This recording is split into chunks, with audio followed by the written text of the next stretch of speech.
I see our commissioners are with us. We'll take the roll here in just a second after we let everybody zoom into our meeting. We've got 48 participants so far and climbing. Glad to have everybody with us. Hope everybody is well and safe. And Hearings Manager Amaro, if you could call the roll. Yes, Mr. Chair. Commissioner Bogue? Here. Commissioner Gonzalez? Here. Commissioner McGowan? Here. Commissioner Mesner? Here. Commissioner Nanjapa? Here. Commissioner Hackett? Here. And Commissioner Robbins? Here. Mr. Chair, you have 7 out of 7 commissioners present. Excellent. Good to see everybody this morning virtually. Again, I hope everybody's doing well, and we look forward to our agenda. We have kind of a packed agenda this morning. We've got several reports.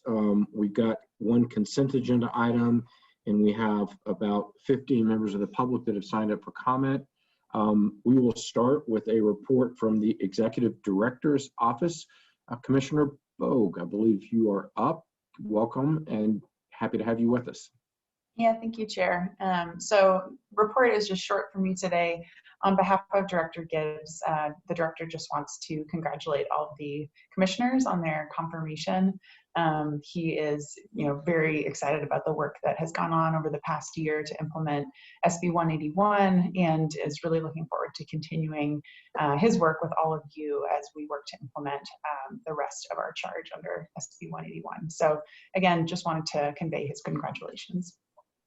Thank you very much, Commissioner Bogue. And I too echo those sentiments. I think that all 5 of us are excited about the fact that on Monday, we were deliberated upon by the Colorado Legislative Senate, and we all received a positive vote. And so we have jobs, and we're excited to continue acting in our capacity as commissioners for the state of Colorado and continuing to moving forward with the work that's ahead of us. So thank you, Commissioner Bogue, for the EDO report. And with that, we would turn to Director Julie Murphy for a quick director's report. Thank you, Chair. Everybody has beat me to the punch in terms of congratulating you commissioners on your confirmation. I think that's great news for all of us, in that having the people who actually went through the hearing and listened to the testimony and made the decisions implement these rules, I think helps us all. On that note, the rulemaking updates, we're continuing on implementation, working pretty hard. Our highest priority for forms has been the Form 9. It is now live. Last week I updated you that the templates to support the Form 9 were live, and now we actually have the form itself up and running. And again, that relates to transfers between operators. On an update and a reminder, mostly, we are having a joint meeting with the Colorado Oil and Gas Conservation Commission and the Air Quality Control Commission on March 18th. I would just note for folks who want to give public comment at that meeting to please sign up through the AQCC or Air Quality Control Commission platform. Again, it should be about a day-long hearing, and we're pretty excited about that. I'll turn now to a quick staffing update. The Office of the Attorney General hired a new AAG to support the Colorado Oil and Gas Conservation Commission. She started yesterday, I believe. Her name is Lauren Mercer. We're pretty excited to have her additional capacity. And I am very excited for today's presentations from the Colorado Energy Office, from Director Tour, and also from Jeremy Murray with CDPHE on a couple of areas about which we get a lot of public comment, and I think it helps us to understand what other divisions and departments are doing on these fronts to help inform our work as well. So I think that those will be really excellent presentations for both us and our stakeholders.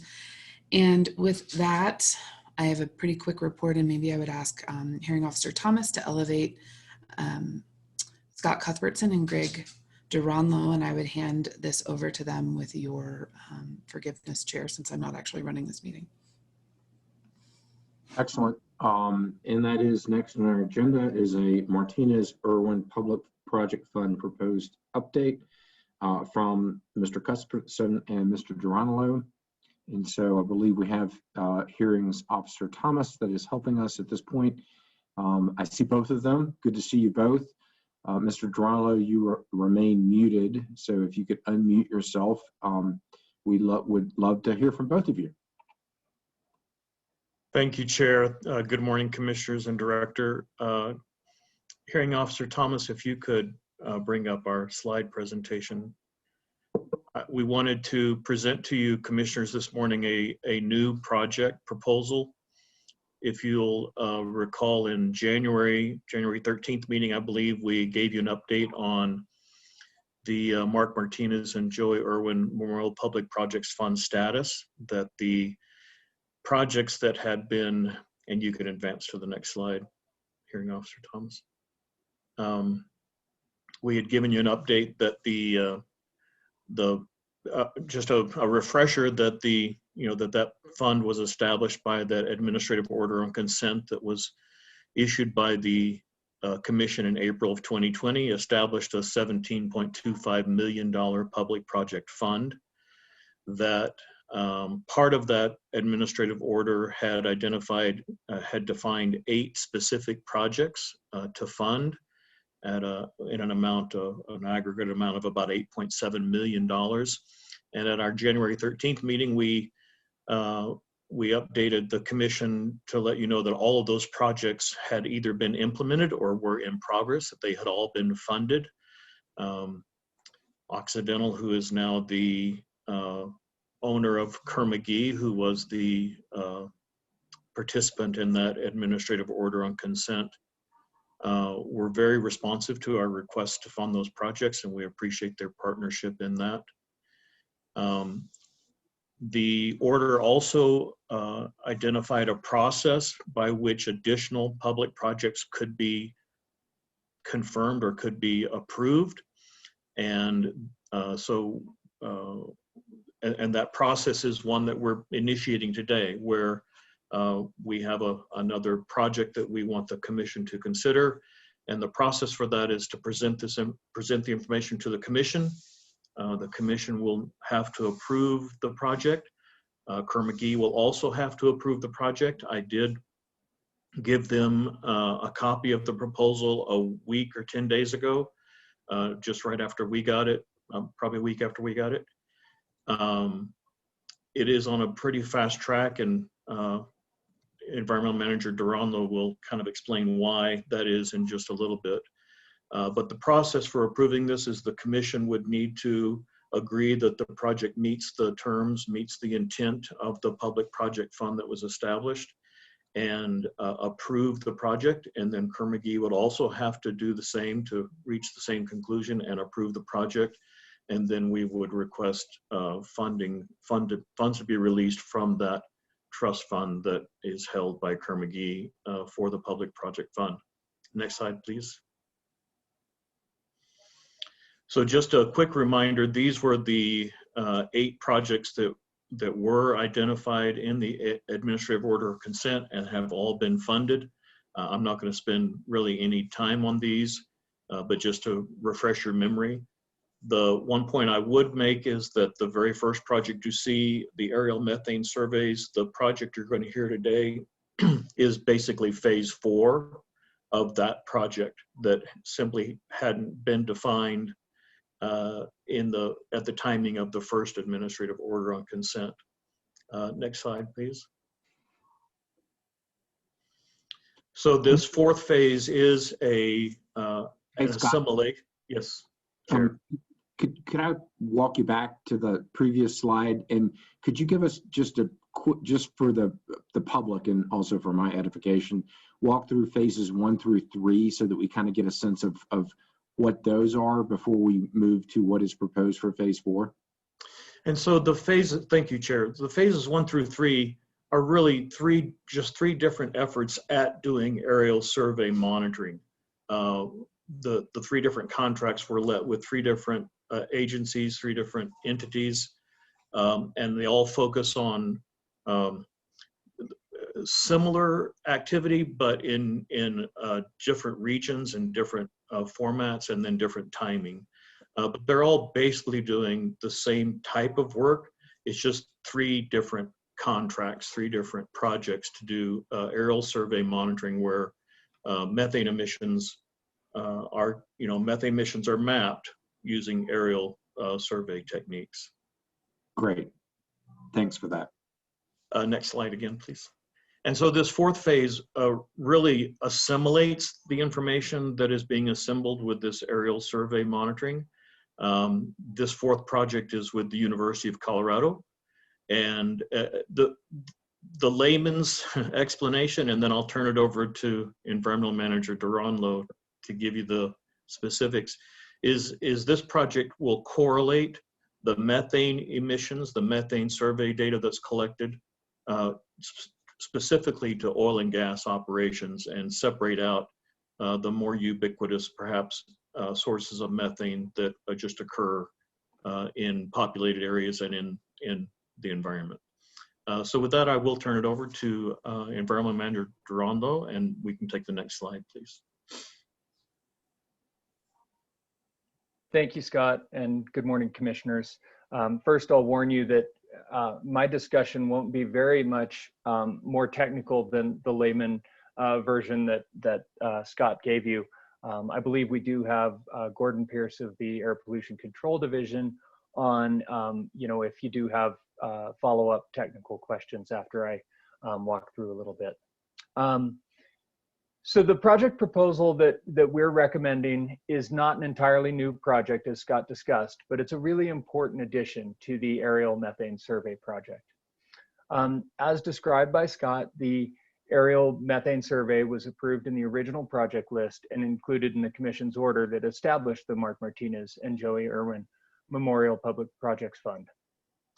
The original scope of the project included aerial flights with precision methane survey capabilities, ground-based methane survey, modeling, including building data sets for the MEET, which is the methane emissions modeling tool, data analyses and reporting. There would be some data collection related to other VOCs and other hydrocarbon gases during the ground-based portion of the data collection, but the scope was fairly limited. As Scott mentioned, the scope for this phase, proposed phase 4, was really developed and fleshed out after the original order was established. So phase 4, as proposed, adds the much needed component of high precision aerial measurements of ethane and VOCs, specifically benzene. These components are critical to being able to differentiate oil and gas sources from other sources of methane. As we know, they're ubiquitous, as Scott said, many sources of methane, from large emitters like landfills and commercial feedlots to small emitters associated with everyday life. Ethane, propane, and longer chain hydrocarbons are really only associated with oil and gas development. And we use these, incidentally, in our markers and our investigations of groundwater impacts as well, to differentiate biogenic or naturally occurring methane from thermogenic or oil and gas derived methane. So the figure on the right of this just shows what we might expect from the results of the addition of this additional scope of work.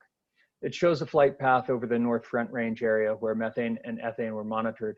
And the colored sections of the line are areas where the comparisons between the two, in other words, the slope of the ethane to methane ratio, can tell us about the source of the emissions and distinguish oil and gas sources. Our partners at CDPHE will actually go into detail about this in their presentation to the joint COGCC APCD commission hearing later this month. So you'll actually get to hear some good technical details about that particular image. Next slide, please.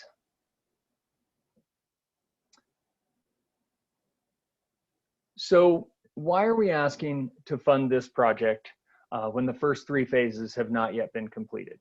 It's a good question, and it was my first thought. Let's see the data from the first phases before we add additional phases. And I've already mentioned the importance of obtaining the ethane data to be able to evaluate the sources of methane as being oil and gas or not. It takes specialty equipment to see ethane entirely different than that which is used to monitor for methane. But it's very important that the ethane and methane data be collected contemporaneously.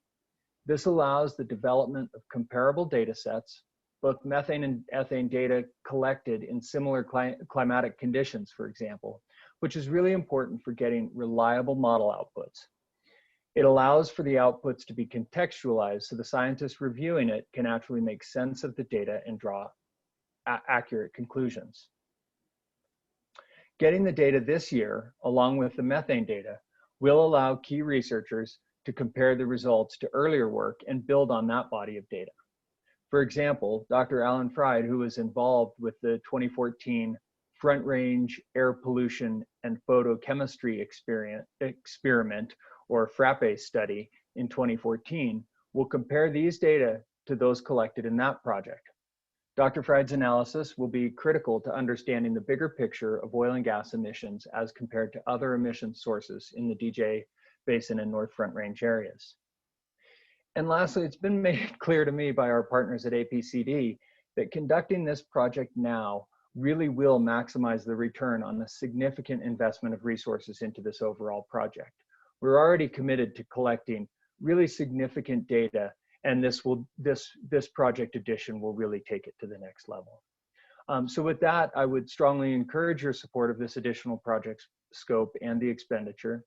Scott and I are happy to take questions. And as I mentioned, we do have Gordon Pierce from the division, I believe, as well. So thank you very much for your time. Thank you, Chair Mr. Robbins. Patterson and Mr. Geronimo for the presentation. I guess sort of my follow-up question is, yes, this seems sensible and appears to be a prudent next step. But why? And maybe but I guess my question is, how come we didn't think about this ahead of time, and how come this wasn't part of the initial project proposal? And I think I can address that, Chair Robbins. Thanks for the question. We did, but it took longer to develop the scope of this portion of the project than we had time available to get it in. The other phases of the project were somewhat sitting on the shelf for CDPHE at that time, so they were kind of ready to roll with those with phases 1 through 3 in terms of project scope. And it took some time to develop the scope, work with the contractors to really, formulate how this phase would be approached. Okay, and that makes sense. And having been director at the time that the fund was originally developed, I do know that we were trying to come to an AOC with specific projects, all at the same time. And so there was a lot happening. So that makes sense. And so I think it, makes sense to think about this as a follow-up item. I would maybe turn to AAG, Mr. Davenport, in terms of whether, if we decide we want to move forward on this, we're in a place to do that today. I don't know that we actually agendized this for a decision item. So maybe what we can do is kind of get a conceptual, is this a good idea from commissioners, and then put it on our agenda for next week in terms of move forward with an appropriate vote. AAG Davenport, do you have any thoughts about that? Thank you, Mr. Chair. I agree with the suggestion that you made about discussing it conceptually today and putting on the agenda for an actual decision next week. Okay. Other commissioners with questions? Commissioner McGowan, then Commissioner Nanjapa. Thank you, Mr. Chair. You all know I always have questions. So I'm a little confused about exactly what it is that we're asking for and why it's different than the data that's already been collected. And so in one of the slides, it looked like we had 3 different universities collecting aerial data. And were they all working together, or are they all working separately? And are they all going to then now need a phase 4 to parse out the methane that's tied to oil and gas versus methane that's just generalized and we don't know where it's from? And why didn't we collect data in the first place that parsed out what was due to oil and gas? I'm a little confused about the importance of the first 3 phases and the data that was collected and why it's important.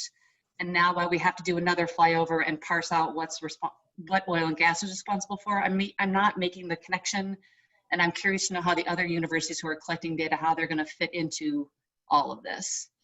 So, Chair, I can respond to that. Yes, Mr. Cuthbert. Thank you, Commissioner McGowan, for the question. Thank you, Chair.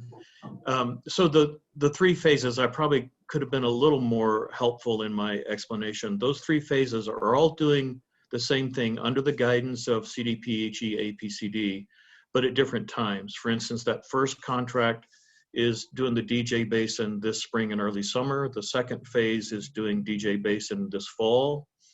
And then the third project, we got the first 2 phases, frankly, for less money than we thought we were going to get. And so we were able to use that funding to do some extended work into the future in maybe next year and then even in the following year to be able to validate methane emissions that we collect in this 1 year. And so that's the reason for the 3 different phases, but they're all doing the same analysis using methane sampling equipment, aerial mounted, airplane mounted methane sampling equipment. And then maybe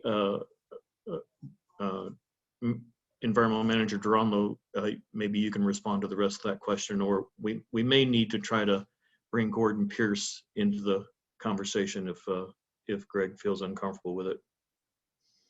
Well, We I have think Mr. Pierce with us as well, so Greg, take a shot, and then we can also look to Mr. Pierce. thanks, Chair Robbins. And I was just going to suggest that we skip right over, the dummy in the middle and go straight to Gordon Pierce. I think he can probably address that very specifically. Mr. Pierce, good to have you with us. Thank you, Chairman Robbins.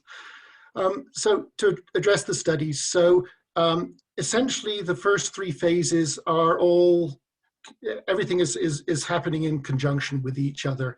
The plan is for some initial pilot flights on phase 1 that'll happen late May, early June. And then actually the rest of phase 1, the main portion of the study that'll be somewhat informed by those pilot flights, we'll fine tune things for the main campaign, which will happen late September into October of this year. So phases, the rest of phase 1, the flights on phase 1, a lot of the work on phase 2, which is includes a lot of ground-based measurements to follow up on what's being seen by the aircraft. And then a number of the measurements under phase 3 will all occur during that September to October timeframe. And then as Scott mentioned, the phase 3 will also go out for future years to get us a long-term trend of emissions in the basin. So phase 4 that's proposed will add to those flights that will occur in September and October timeframe. So all the aircraft and ground measurements will all be working in conjunction with each other. Will all be coordinated together to focus on the oil and gas emissions, what the aircraft are seeing. We can then direct flights from the different portions, different phases, to do further follow-ups, specifically on the sources that are being seen. So essentially it all adds to one big overall picture instead of little pieces here and there. Commissioner McGowan, follow-up. Thank you, Mr. Chair. Hi, Mr. Pierce. So I like that we're going to be able to compare what we saw in 2014 from the FRAPE study. I guess my next question to follow up on this is: Are you going to have to keep coming back to this fund to do future flyovers if we're going to try to continually compare activities every 5 years, every 6 years, or whatever, which is, I think, valuable because we're all implementing new rules and regs, which should theoretically reduce emissions from oil and gas activity? That's my first question. And my second question, I guess, would be, we're not going to be able to tell what kinds of activities are, I don't know how to say this exactly. We're not going to tell if the emissions is from fracking or liquids unloading or pneumatic flaring correct? We're just going to be able to tell that it's from oil and gas activity? Thank you, Commissioner McGowan. So to answer your questions, in regard to the first one, in the ideal world, we would do flights every year to get a better idea of what's going on. In reality, that we just don't have the monies for that. That's part of why we did build into phase 3 with scientific aviation to do some up to 6 flights in the DJ Basin over the next 4 years, just to do trends. So the flights that they will do are not only what we call flux flights, so flights around the basin to get overall emissions out of the basin, but also flights that would look at specific, they essentially do what they call lawnmower flights to look for sources and then do spirals over those sources to get more information on those sources. So we do have that sort of built in already into this. As far as the second part of your question, as to what level will they be able to get down to, the answer is yes, we'll be able to get down to specific leaks with this aerial work, and in combination with the groundwork as well. They can see down to just a few meter levels. So yes, it's very possible to identify if it's a flare, if it's a leak out of a pipeline, other kind of leak on a pad. So yes, that's very possible. Commissioner McGowan. Thank you, Mr. Chair. And so then, Mr. Pierce, how do we plan on using that data together as commissions? Are we going to use that as part of our cumulative impact work, or to try to hone in on specific activities? I'm just curious to know. It's great that we're collecting data. How are we going to use it to the benefit for everybody? Mr. Pierce. Yes, Commissioner McGowan. So yes, we see it as one, being able to identify what are the total emissions coming from oil and gas, adding phase 4 to this mix also with adding the fast ethane and the fast benzene gets us really what is the true oil and gas component with the ethane, with benzene as that being a known carcinogen, gives us more information as far as potential health effects there. So with the data that we collect, it will give us a much better idea of where are a lot of these, well, we know with emissions inventories that we're missing parts just from what are called the bottoms-up inventories, where we use data that's supplied by industry and other emissions estimates, what we think is coming from oil and gas, versus what has been done as far as overflights from NOAA, where they believe, and we think there is certainly a difference where they're seeing a lot more emissions coming from oil and gas, and just where are those emissions coming from. This will help identify a lot of that component based on what we're seeing, where they're seeing major points of emissions. Is it from leaks? Is it from controllers? Is it from something else? So yes, those data will then be used for much more, can go into further regulation development, targeting those specific components.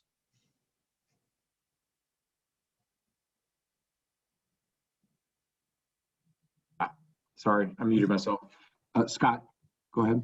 Thank you, Chair Robbins. And I would just add to that, Commissioner McGowan, I think one of the necessary tasks of these kinds of studies is to gain information in the unknown. I'm not sure that we will know what the full potential of use of this information is until we see what the information says. And like Mr. Pierce said, if the information provides source-specific insights, then that may warrant additional rulemaking for that specific operation or those specific sources. But until we get the data, it's hard to presume exactly how it will be used, but I think it's still, it's a necessary step in identifying what is the need to regulate.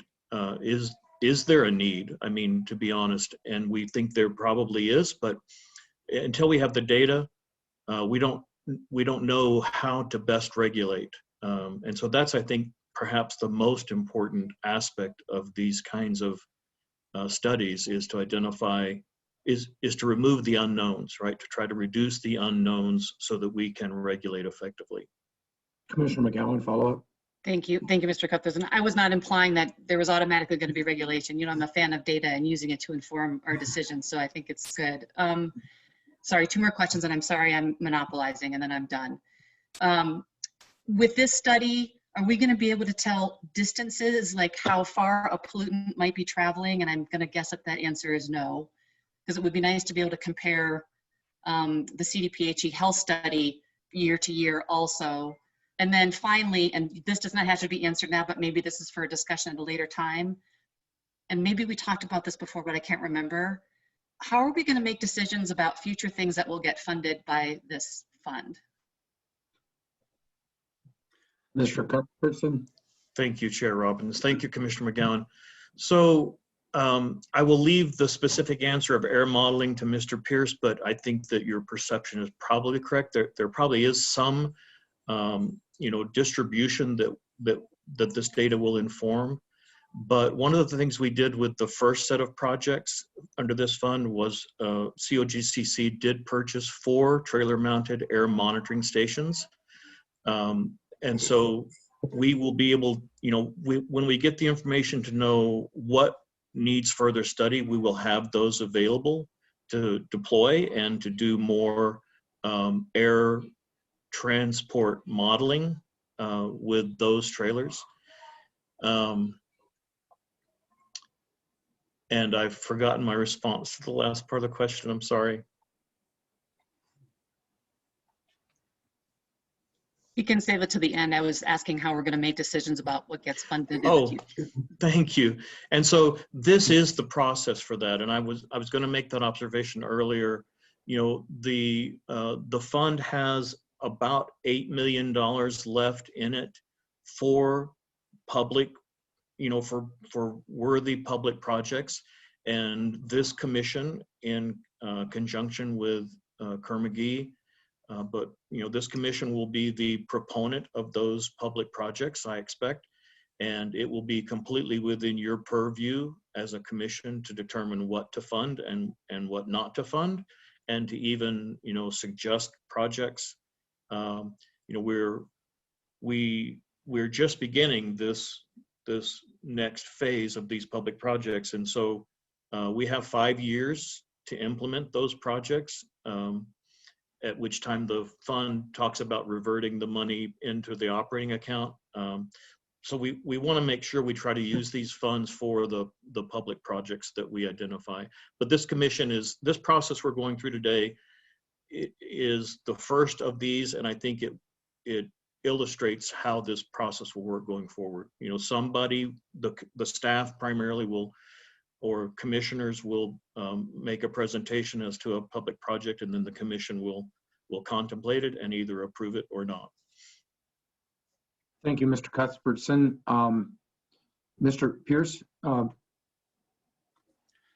Yes, so Commissioner McGowan, to follow up on your question as far as will we be able to see how far the emissions travel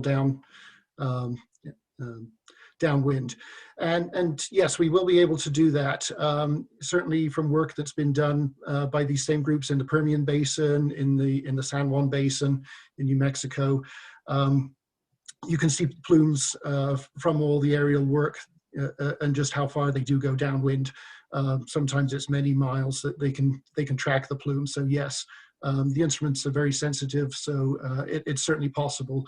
What we can't get, though, is the plume impacting the ground, or is it still staying above ground? And that's always a problem, even with the ground measurements. But yeah, as far as tracking the plume, yes. Thank you. Thank you for everyone's patience. Thank you, Commissioner McGowan.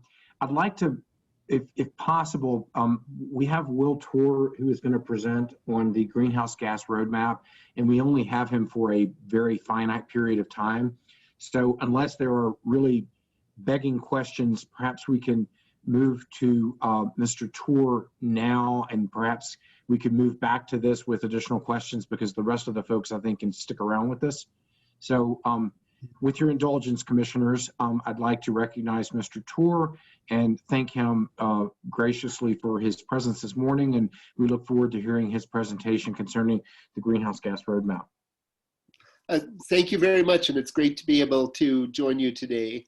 So yeah, Will Tour, the Executive Director of the Colorado Energy Office, and I'm going to give just a brief overview of the greenhouse gas roadmap. And I leave it to your discretion whether you would like to ask questions throughout or wait to the end. I'm comfortable either way. Why don't we wait to the end, Mr. Tour, and give you full ability to present. And again, we're grateful for your presence with us today. We're very interested in this topic. Great, well, thank you. Next slide, please. So, just as context and to sort of remember where this came from, in 2019, we had a very active legislative session where there were 14 to 15 major bills in the arena of climate change and clean energy legislation, and a number of important elements of that. One was that for the first time, the legislature adopted greenhouse gas emissions targets for the state. They adopted targets essentially aligned with the federal Paris commitments of a 26% reduction below 2005 levels in economy-wide GHG emissions by 2025, 50% by 2030, and 90% by 2050. The legislation also directed the Air Pollution Control Division to develop a greenhouse gas inventory and to develop reporting rules for annual tracking of GHG emissions. There was also a broad grant of authority to the State Air Quality Control Commission to adopt rules to make progress towards these targets. But the legislation also explicitly allowed the Air Commission to take into account actions by other agencies, as well as actions by the private sector and local government. So in many ways, I would describe the legislation as helping to set up an all-of-government approach to addressing climate change. There was also parallel legislation, Senate Bill 236, that was focused on the electric utility sector, that created a regulatory pathway for deep reductions in GHG emissions from the electric sector. And I'll talk more about that a little bit later in the presentation. But so all of this legislation passed. In the electric sector, I would say there was a relatively clear pathway to how we were going to achieve these emissions reductions. But once you got beyond the electric sector, I think there were a lot of questions about the most sort of achievable and cost-effective approaches to achieving these economy-wide emissions reductions. So Governor Polis asked state agencies to work together to develop a strategic roadmap for achieving the goals that would look out to 2050, but is primarily focused on the 2025 and 2030 targets and on what are the near-term actions that are needed to put us on a pathway to achieve those targets. And the Energy Office worked with Department of Public Health and Environment, Department of Transportation, Department of Natural Resources, and Department of Agriculture on developing the roadmap. We were supported by Energy and Environmental Economics, a consulting firm that has done this work for a number of other states. Next slide, please. We, over the course of about a year, developed a draft of the roadmap, and there were multiple opportunities for public comment during the development of the roadmap, including more than 50 stakeholder meetings, 2 large public listening sessions, and multiple presentations to the Air Commission where there were opportunities for public input. But when we put out the public comment draft in September, there were probably 4 major areas that we heard feedback on. One was a lot a lot of questions about the social justice and equity and environmental justice communities and how are we addressing those in the roadmap. A second were questions about, are the policies that we are laying out in the roadmap actually going to achieve the targets that were adopted by the legislature? A fair number of comments from folks who are very interested in seeing enforceable savings. So not just looking at sort of voluntary programs and market transformation, but how are we able to guarantee these savings? And finally, we got substantial comment on to what extent we have modeled the costs of different policies and the overall economic impacts. And I'll touch on a number of those areas as we go through the roadmap. Next slide, please. When it comes to the questions around equity, I think those are really important.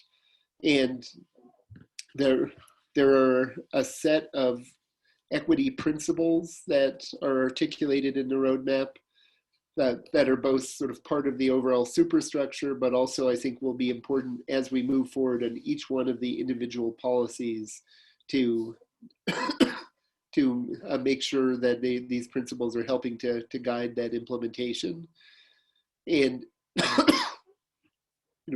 I would say a couple of sort of key elements here.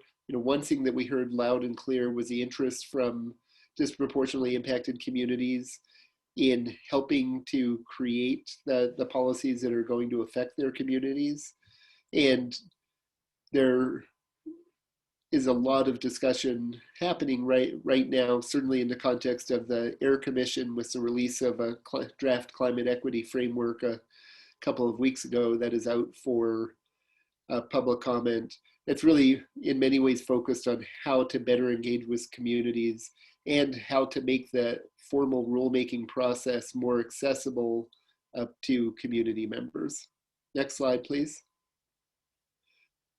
In terms of the trajectory, so E3 modeled 3 overall scenarios, a reference case scenario, which was essentially where were we headed prior to the 2019 legislative session, a 2019 action scenario, which you might describe now as the business as usual scenario, which is where we are headed on emissions given everything that was enacted in 2019 and some reasonable assumptions about how legislation gets implemented into regulatory action, and a House Bill 1261 target scenario that would actually achieve those targets. What we see is that without additional action, we are on a downward trajectory for GHG emissions. That,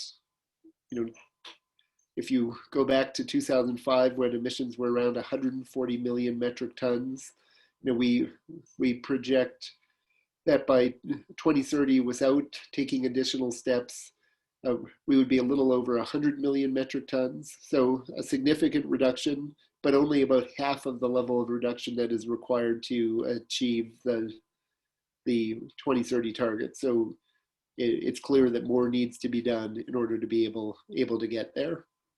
Next slide, please. There were a number of sort of key findings as we looked at different strategies for getting there, with, again, a focus on those 2025 and 2030 targets. The first thing is continuing the transition towards clean electricity.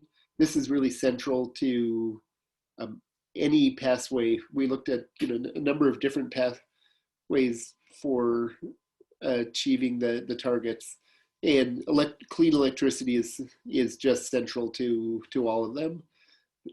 Part of that is because electricity, until very recently, was the largest source of emissions. So in order to achieve deep emissions reductions, you need them from your largest sector. But a big part of it is because the advent of low-cost wind and solar has really made it feasible to do a very rapid transition away from burning coal towards using wind and solar with both battery backup and backup from gas combustion turbines. That we believe is actually going to allow us to exceed the 80% reduction by 2030 from electricity. If you look at the target of just under 70 million ton reduction by 2030, where we're looking at least 32 million tons of that reduction coming from the cleaning of the electricity sector. A second area that we really need to make progress in is emissions from the oil and gas industry. Well, the four largest sectors are electricity generation, transportation, the oil and gas industry, and combustion emissions from fuel use in residential and commercial buildings and other segments of industry beyond the oil and gas industry. On the oil and gas side, we're targeting about a 12 million ton, so more than 50% reduction in methane emissions in the oil and gas industry from 2005 to 2030. And, you know, there is a stakeholder process that has been started at the Air Commission to move towards a late 2021 rulemaking that will be focused on achieving those reductions. In transportation, you know, we need to accelerate the transition to electric cars, trucks, and buses.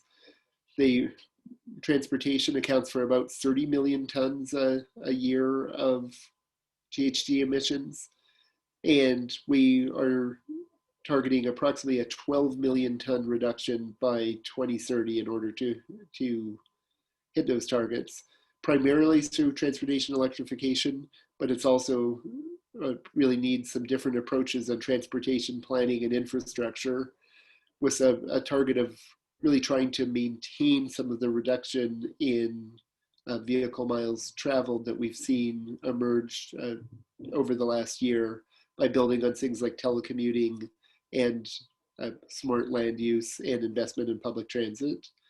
On the building side, you know, we're really looking at a combination of increasing energy efficiency and electrification of buildings, as well as the potential for moving to some lower carbon intensity gases, such as use of biomethane, you know, mixed in with fossil gas. Next slide, please. You know, just to give a sense of the numbers here. Again, 140 million ton baseline in 2005. We're targeting cutting that in half by 2030.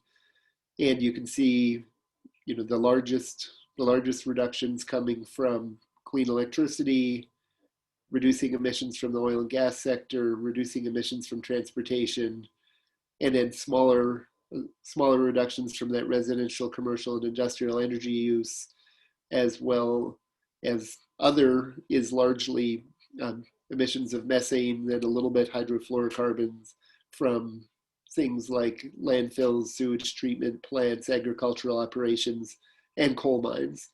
And I would note that the majority of the reduction that we are projecting here comes from reduced emissions from coal mines, you know, basically tracking the fact that as basically as we move away from burning coal and mines close and they go from being active to inactive mines, the methane emissions go down. Not to say that that we don't need additional work in reducing methane emissions from those inactive mines, but we are projecting substantial emissions reductions from that change that goes along with the transitions in the electricity sector. Next slide, please. So to say a little bit more about electricity. So the structure of Senate Bill 236 required Xcel Energy, our largest utility, that accounts for a little over half of electricity and emissions from the electricity sector in the state. It required them to file a clean energy plan with the Public Utilities Commission that would achieve an 80% reduction by 2030. For other utilities, it did not require them to file such a plan, but it incentivized them to achieve those emissions reductions by giving a regulatory safe harbor at the Air Quality Control Commission for any further regulation of their greenhouse gas emissions prior to 2030 if they filed such a plan and actually follow through and implement it and achieve those emissions reductions. And what we've seen is that that incentive has been extremely effective, and utilities representing approximately 99% of fossil generation in the state are now committed to reductions that meet or exceed that 80% target. Xcel Energy will be filing their plan March 31st, but last week they formally announced what will be in the plan that they're filing. It includes retiring the Hayden coal plants, Hayden 1 by 2027, Hayden 2 by 2028, converting the Pawnee plant from coal to gas in 2028, and retiring Comanche 3, which was scheduled for a 2070 retirement, accelerating that to 2040, but in addition, putting operating limits on it so that it would, while it would still be in operation in 2030, it would be used much less than it is today. They would be adding 3,900 megawatts of renewables. We'd be at 80% renewable energy by 2030, and 85% reduction in GHG emissions. And essentially, you see a transformation from a world in which we used to think about like baseload capacity and peaking plants to a world in which what we really have is renewable energy as a workhorse with a little bit of coal and gas combustion units being used to provide reliability backup for those renewables. I won't run through all the details on all of the other utilities, but would note that our second largest utility, Tri-State, has already filed a plan with the Public Utilities Commission that to achieve that 80% reduction. Platte River Power Authority that has already adopted a plan that would achieve 90% by 2030. Colorado Springs Utilities have adopted a plan to get 80% by 2030. Black Hills has committed to filing a clean energy plan and is anticipated to actually hit a 70% emission reduction in 2 years with the addition of a large solar project. And then Holy Cross Energy has committed to filing a clean energy plan and is also planning to actually achieve full 100% carbon-free electricity by 2030. So we're seeing this rapid transformation in the utility sector.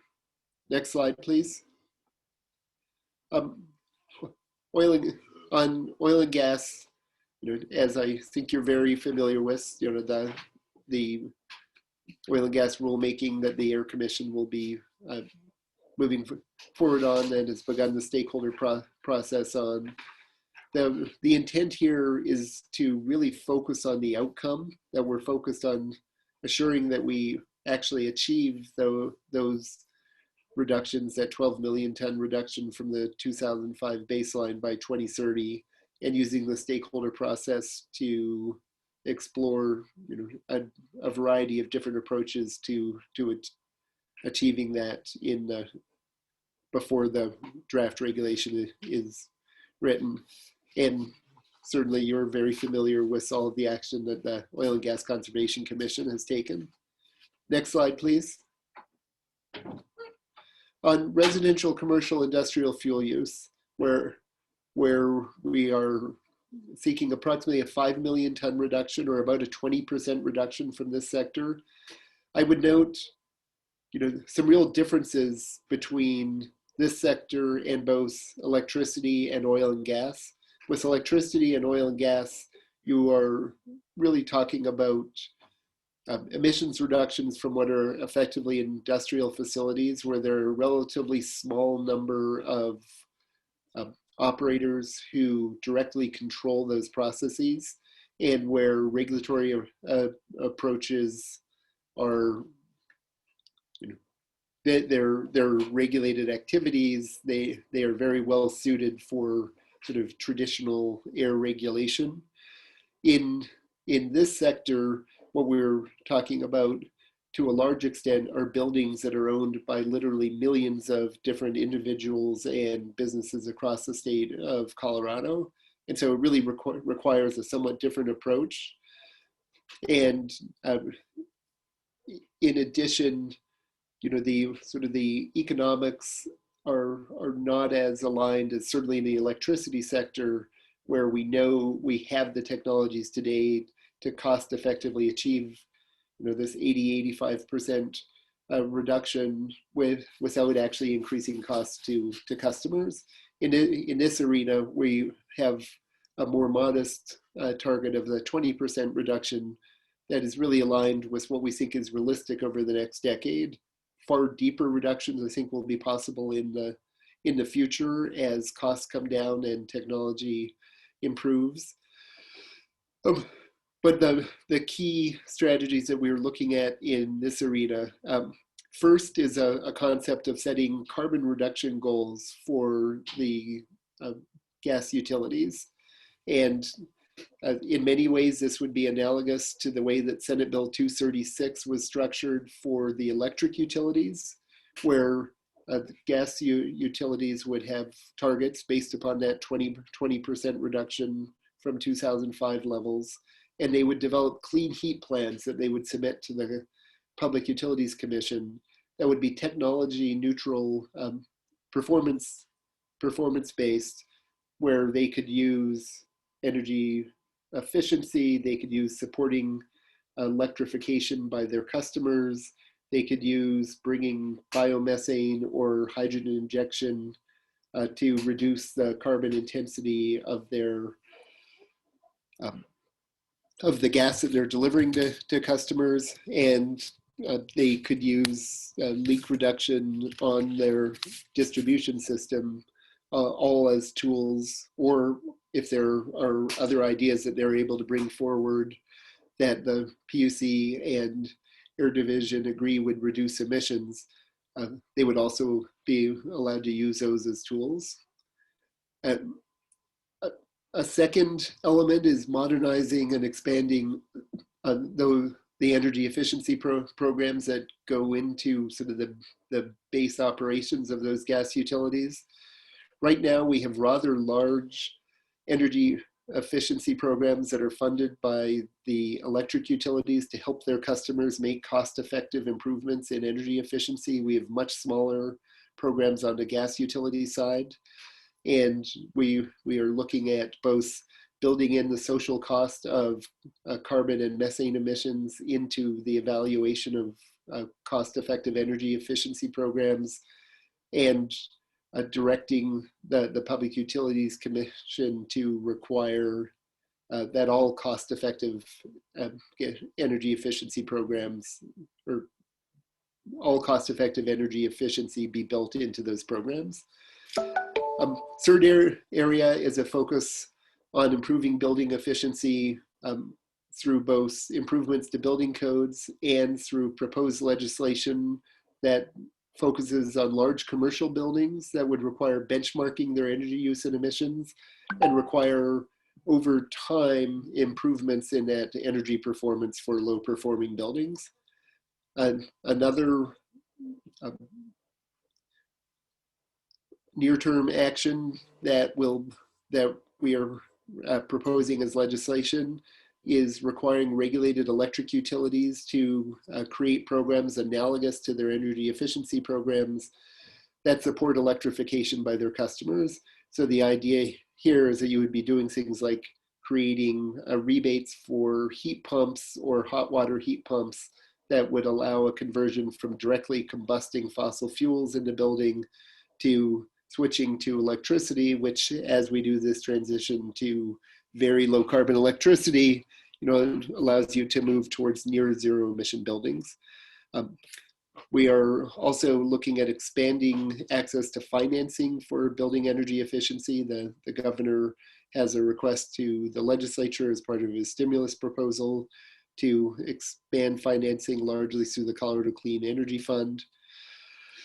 On the industrial side, the Air Commission has a rulemaking this year that would focus on both industrial emissions audits and setting best available control technology requirements for the industrial sector to begin movement towards emissions reduction.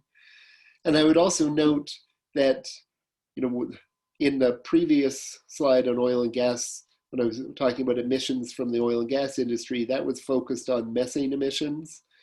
In addition, their combustion emissions in the oil and gas sector are quite significant. Approximately half of the industrial emissions come from the oil and gas sector. And I think there is still an open question as to whether those would be addressed through the industrial rulemaking or whether those would end up being folded into the oil and gas specific rulemaking at the Air Commission. Next slide, please. Transportation.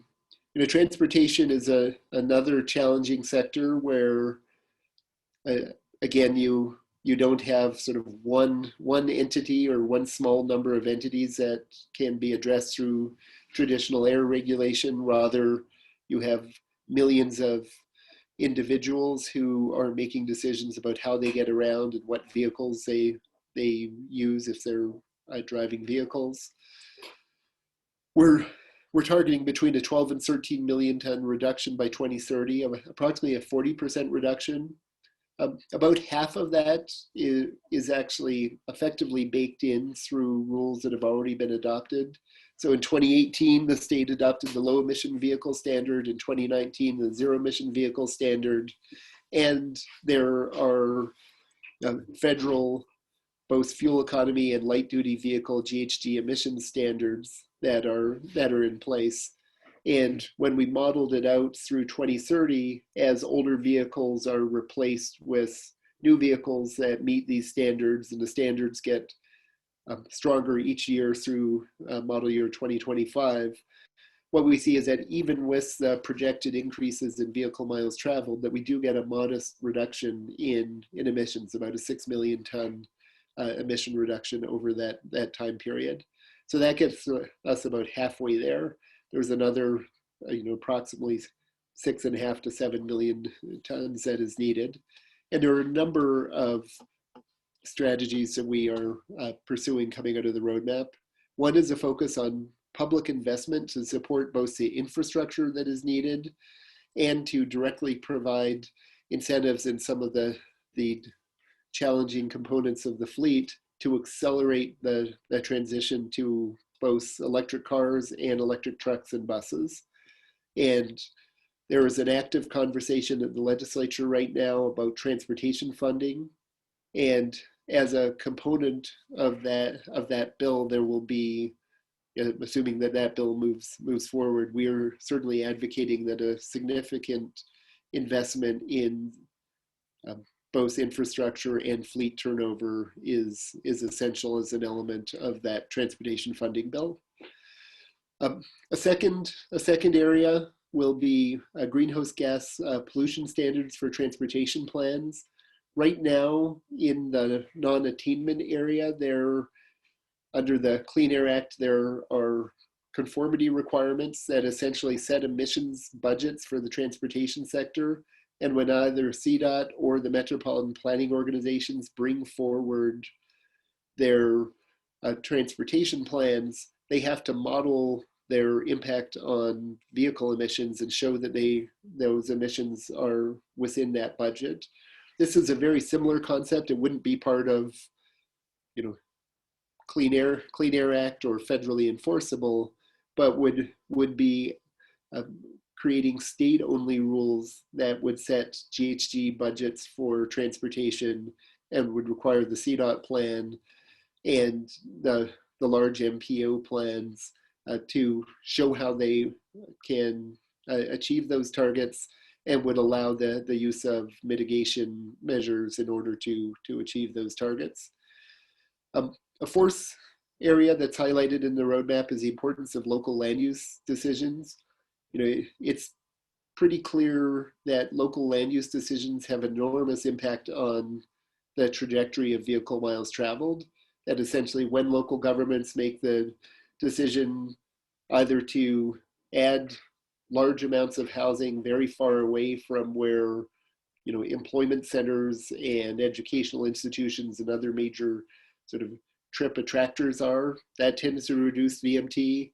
And similarly, when communities with thriving employment make the decision that they are going to use exclusionary zoning to not allow housing to be built near those jobs, that also forces people to live very far away and increases both vehicle miles traveled and emissions, as well as having sort of negative impacts on social equity. However, in Colorado, those decisions are made by local governments by and large, not by the state. So what we are doing coming out of the roadmap is standing up a study process and stakeholder process that will kick off later this year to take a look at this issue and look at where there could be state opportunities to incentivize local government land use decisions that would increase access to jobs and reduce vehicle miles traveled. And coming out of that, there will be recommendations in 2022 for administrative or legislative action to move forward on that.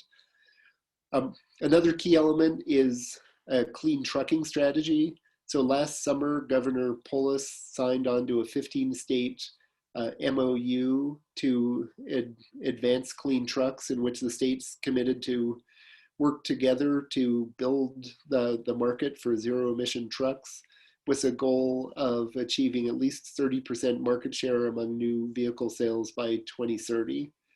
And simultaneous with that, CDOT launched a clean trucking stakeholder process that is looking more broadly at what are the tools that we have in the state to reduce truck emissions, with a focus both on what do we need in the way of infrastructure, what kind of fleet incentives, and evaluating potential regulatory strategies such as advanced clean truck standard, the omnibus truck rule, fleet requirements, and what are known as indirect source standards. We've hired a consulting company, MJ Bradley, to do a deep technical dive into sort of what's feasible in the Colorado market and what may be most effective. That study will be completed this summer, and that will inform the decisions on whether to move forward with any of the regulatory elements. We also in the roadmap commit to an active role for the state of Colorado in developing future vehicle standards. It's like right now, both the federal standards and the standards that were adopted by the state of Colorado basically increase each year through 2025 and then flatline. And the way the Clean Air Act works, we can either stick with federal standards, or we have the ability to adopt the standards that the state of California has developed. Both the federal government and California are now moving into processes to develop those future vehicle standards. And we are going to be actively engaged, bringing a Colorado perspective both to the Biden administration as they develop these standards and to the California Air Resources Board. And then once those standards have been adopted, we will make a decision about whether to stick with the new federal standards or recommend to the Air Commission adoption of the state standards. And I already mentioned indirect source rules. Indirect source rules are essentially a way to mitigate the emissions associated with certain types of land use. An example you might give would be building a new warehouse in the middle of nowhere, sort of miles from where the trucks will be doing deliveries, there's going to be a lot of emissions associated with that. If you're going to do that, you could require mitigation of those emissions in a variety of ways. That's just sort of one example of the sorts of things we'll do with indirect source rules. And we do anticipate that there will be another transportation rulemaking in 2022 that will look at indirect source rules in addition to these other potential regulatory tools. The one other thing that I'd say on transportation is, this is an arena that is moving really, really quickly, and that, in particular, in the last 3 months, the announcements that are coming out of the major automakers are, I think, really transforming our sense of what is possible. The fact that General Motors is now committed to going 100% electric by 2035. Volvo just announced yesterday that they are planning to be 100% electric by 2030. Ford announced a couple of weeks ago that they are doubling their investment in bringing new EV models to the market over the next 5 years. So I think we are coming close to a tipping point, and clearly the automobile industry also believes that. So I think we're going to see really significant movement on that movement towards transportation electrification. Next slide, please. Natural and working lands, probably the arena here that I am least familiar with. So I would note that we did not actually take into account any reductions from natural and working lands in sort of our model for how we would achieve those 2030 goals. Part of that is because there's so much uncertainty about the net emissions from natural and working lands, and there's an active effort right now to develop a better inventory and sort of better understanding of what are the strategies that we can move forward here. In the near term, there'll certainly be a continued emphasis on expanding both renewable energy and energy efficiency in the agricultural sector, as well as incentivizing soil carbon sequestration. I would note that this is an arena where we're really focused on voluntary programs. So, there are certainly regulatory programs such as the carbon standards for gas utilities that will likely incentivize investment in things like biomethane at dairy farms that could bring investment into the agricultural sector, for where the agricultural sector could essentially be helping to offset those emissions and provide lower carbon intensity biomethane. But we're not anticipating any regulatory strategies that would require emissions from agriculture.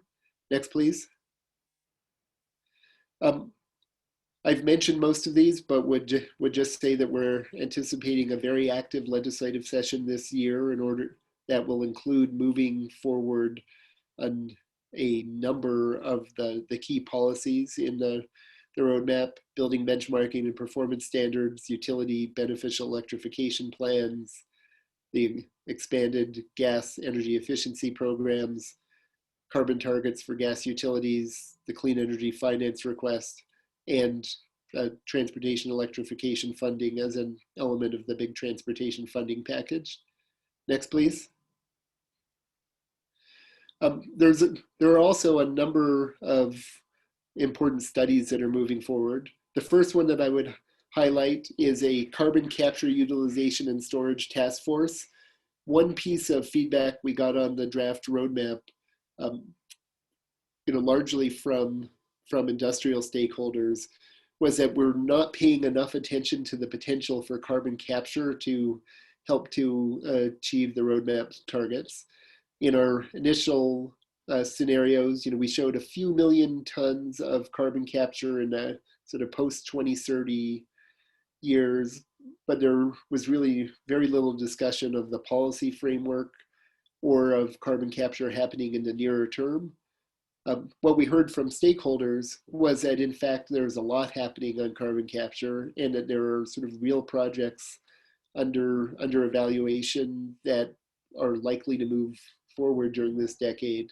Sort of the largest of those is the partnership between the Occidental Petroleum Low Carbon Ventures and Total Petroleum and Wholesome Lafarge on the cement plant in Florence. But we also, heard interest from other industrial operators in, multiple carbon capture projects across the state. And so we agreed with that criticism that carbon capture, utilization, and storage are likely an important element moving forward. They're also an element that may have an important role to play in just transition and in sort of economic development and economic activity in many areas of the state. And so we will in the near future be convening a carbon capture task force that will include folks from industry, labor, academia, the environmental justice community, and environmental NGOs, in addition to state agencies, to really take a look at the appropriate policy framework for carbon capture in the state and make recommendations around what we need to be doing from a programmatic, legislative, and regulatory approach to support appropriate carbon capture in the state. Bunch of other studies moving forward. There's an electric vehicle equity study that is really focused on how do we make sure that we're bringing the benefits of transportation electrification to all income levels and a variety of communities across the state. I already mentioned the truck analysis. There's a hydrogen roadmap study. This is another thing that I think may be of particular interest, that we increasingly think that there is likely to be a role for hydrogen in achieving our emissions targets. And multiple places where we can see hydrogen playing a role. One is certainly in power generation. As I mentioned, with current technologies, we know how to get to somewhere around 85% renewables in a cost-effective way, but you still need something that's providing firm generation to back up those renewables. Through the 2030s, we think that is going to be primarily combustion turbines fueled by fossil gas, but those same combustion turbines could potentially be used with other types of gases in the future. And certainly one potential technology pathway is using wind and solar to hydrolyze water and then use that hydrogen essentially as your source of zero carbon firm generation that backs up the renewables.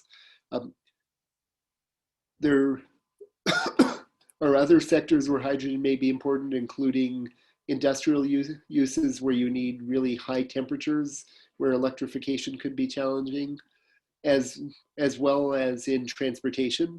We're pretty well convinced that in the light duty vehicle and medium duty vehicle sector, the future is battery electric vehicles. But when you look at sort of the large Class 8 vehicles, especially when you look at long distance travel and sort of long haul trucks, hydrogen may well play an important role there. So the hydrogen roadmap study is actually just kicked off. The same consultant that did the GHG roadmap, Energy and Environment Economics, is a consultant on that. And we hope by the end of the year to have far more depth on the potential role of hydrogen and to be able to make recommendations on a policy framework for hydrogen going forward. Would also note that we are recommending as part of the transportation funding package that any funding that is set aside for EV infrastructure, that there also be an ability to invest in hydrogen fueling infrastructure from those funds. Already mentioned the study on smart local land use. The last significant one I would note is that Colorado has teamed up with Utah and a number of other states on a multi-state study of Western electricity markets to better understand the opportunity to potentially move towards more integrated electricity markets, which will be very important as we move to higher and higher levels of renewables. Next slide, please. One other note, I'm almost done here, is that the roadmap was developed primarily before the election, and it does not assume any federal action. So at the time that most of the work was being done on the roadmap, we're in a very different administration that was clearly not prioritizing action on climate change. And in fact, we were in multiple legal battles with the administration over efforts to roll back action on climate. Clearly, the Biden administration has a very different approach. Just to note a number of potential policies that I think will impact our trajectory and support our ability to both implement the roadmap and go further. One are green tax credits. It seems much more likely now that we may see extensions of the production tax credit and investment tax credit for renewables. We think there may well be extensions of the 45Q tax credits for carbon capture. Electric vehicles, we're anticipating that there will be a vigorous discussion about expanding the federal electric vehicle tax credit and federal support for electrification of medium and heavy duty vehicles. There's a potential for infrastructure investment, and certainly in the discussions about a federal infrastructure package, it's clear that there will at least be exploration of significant funding for EV charging. The president has a campaign goal of supporting at least 500,000 charging stations across the country. We anticipate that there will be more of a focus on multimodal transportation. And very importantly, we think that there will be a federal focus on supporting build out of transmission, which is very important, again, as we move towards a very high renewable grid. And then on the regulatory side, after the Trump administration rolled back the light duty vehicle greenhouse gas standards and revoked the California waiver that allows other states to adopt standards, I think it's pretty clear that the waiver will be renewed, and in addition, the administration has already begun working or talking about developing both near-term standards that would be stronger than the Trump standards, as well as moving towards those post-2025 standards, which is where we think the real action is how do you have post-2025 standards that support the transition over the next couple of decades to a fully electric new sales that would get us to something approaching a fully electric fleet by 2050. We anticipate action on heavy duty vehicles standards. There's certainly active discussion about a potential national clean energy standard in the electricity sector. We've actually already seen action. This happened right at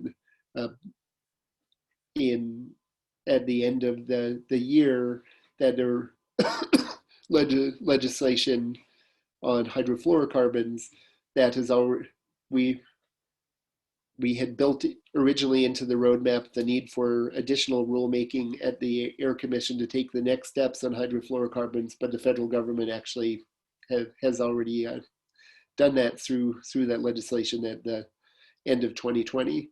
So we think there will be a lot of interesting opportunities to build upon and expand our actions based upon federal action. Next, please. And then just two final slides that are just different ways of summarizing this. This slide is a summary of those near-term actions by sector, showing the emissions reduction targets that I've already discussed, and laying out essentially everything that I've discussed in each sector to sort of illustrate sort of the mapping from sector to near-term action plan to targeted emissions reductions. Next, please. And this is just another way of sort of laying it out, where it's by timeline and venue, sort of, that essentially just makes the point that we are looking at a very active 2021 and into early 2022, with much of the action taking place through legislation or at the Air Quality Control Commission, but also really important action in other venues, including significant action at the Public Utilities Commission, where both there are additional transportation electrification plans being considered this spring, and all of the major electric resource plans and clean energy plans. Next slide, please. Is this the last one? Yeah, that is the last one. So with that, I feel like I've filibustered, but happy to answer questions now. Thank you so much, Mr. Tour. I will profess to my fellow commissioners that I've worked with Mr. Tour on a number of projects, and Colorado is lucky to have his leadership in this exciting area. He is exactly the right person for this. And again, thank you for your leadership here. Mr. Tour, just to sort of set the framework, I know the answer to this, but we've got 83 folks that are listening in. Where is Colorado in terms of leadership on this type of sort of climate approach? Is this new for Colorado? Have we done this in the past? Where is this in relation to other sister states? Just kind of, if you could sort of frame that for us, I think that would be helpful, kind of taking it aback a step. Yeah, I would be happy to do that. In many, I would say that this current work sort of builds on previous work that's taken place in Colorado, but takes it to another level. So certainly, if I were to look back over the last 2 decades, I think in 2004, when the voters of Colorado approved Amendment 37, that was the first voter-adopted renewable energy standard in the country. I think that was a critical turning point that really set Colorado on the path towards clean energy. And what we saw was that once that went into place, utilities quickly learned that it was far easier to comply than they realized. There was a lot of fear about what it would mean, but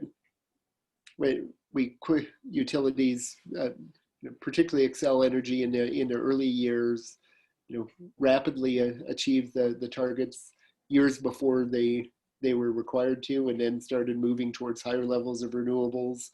And it started this sort of virtuous cycle of renewable deployment, leading to economies of scale and learning by doing and driving the costs down. So, I think we've been on this trajectory towards clean energy for 17 years now. And, I would also say that, actions that have been taken in the oil and gas sector, the fact that in 2014, Colorado became the first state to adopt rules targeting reductions of methane emissions from the oil and gas sector, and was able to do that. It wasn't quite a consensus rulemaking, but the fact that you had significant portion of the major operators in Colorado aligned along with the environmental community, I think that was a really important step forward. So there have been some really important steps that have taken place over the last 15 years.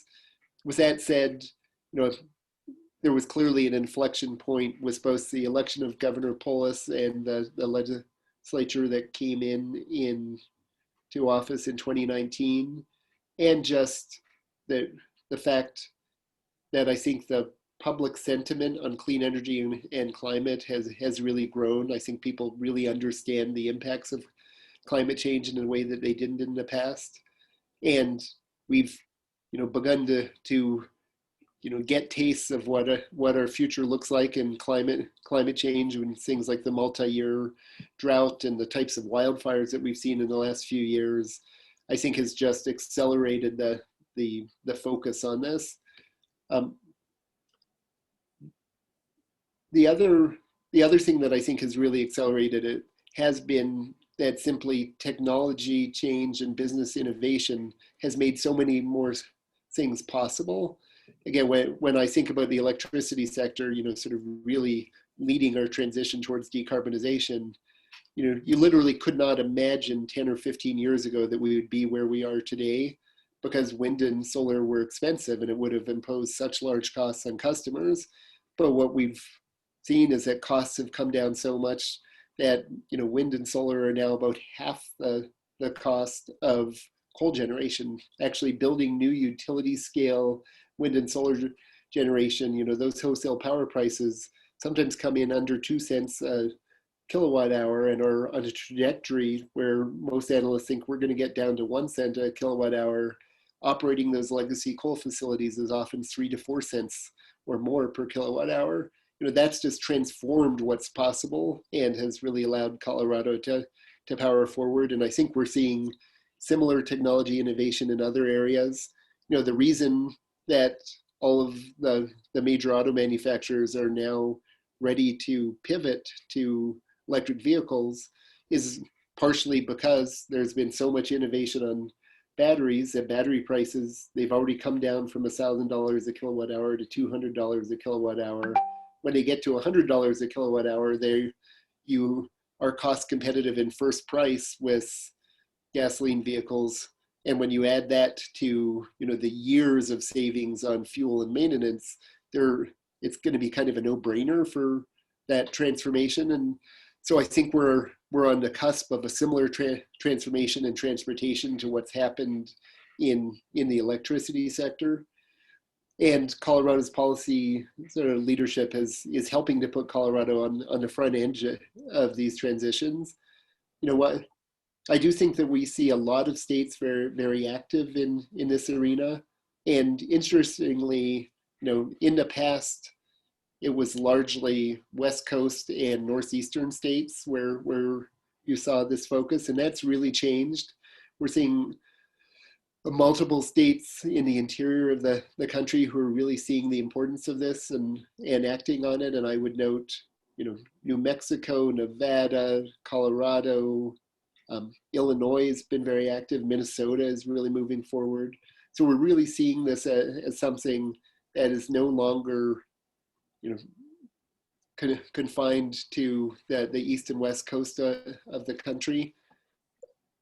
And I do think that Colorado is helping to sort of pave a pathway for how do you do this in places that are politically purple states, that are states that have strong fossil fuel economy and industry in them. How do you do them in kind of the Colorado way, where we certainly use regulation when necessary, but I think are forging a pathway that's really focused on market transformation and incentives and voluntary programs in addition to that regulatory side. And I think it's creating a really interesting example for much of the country.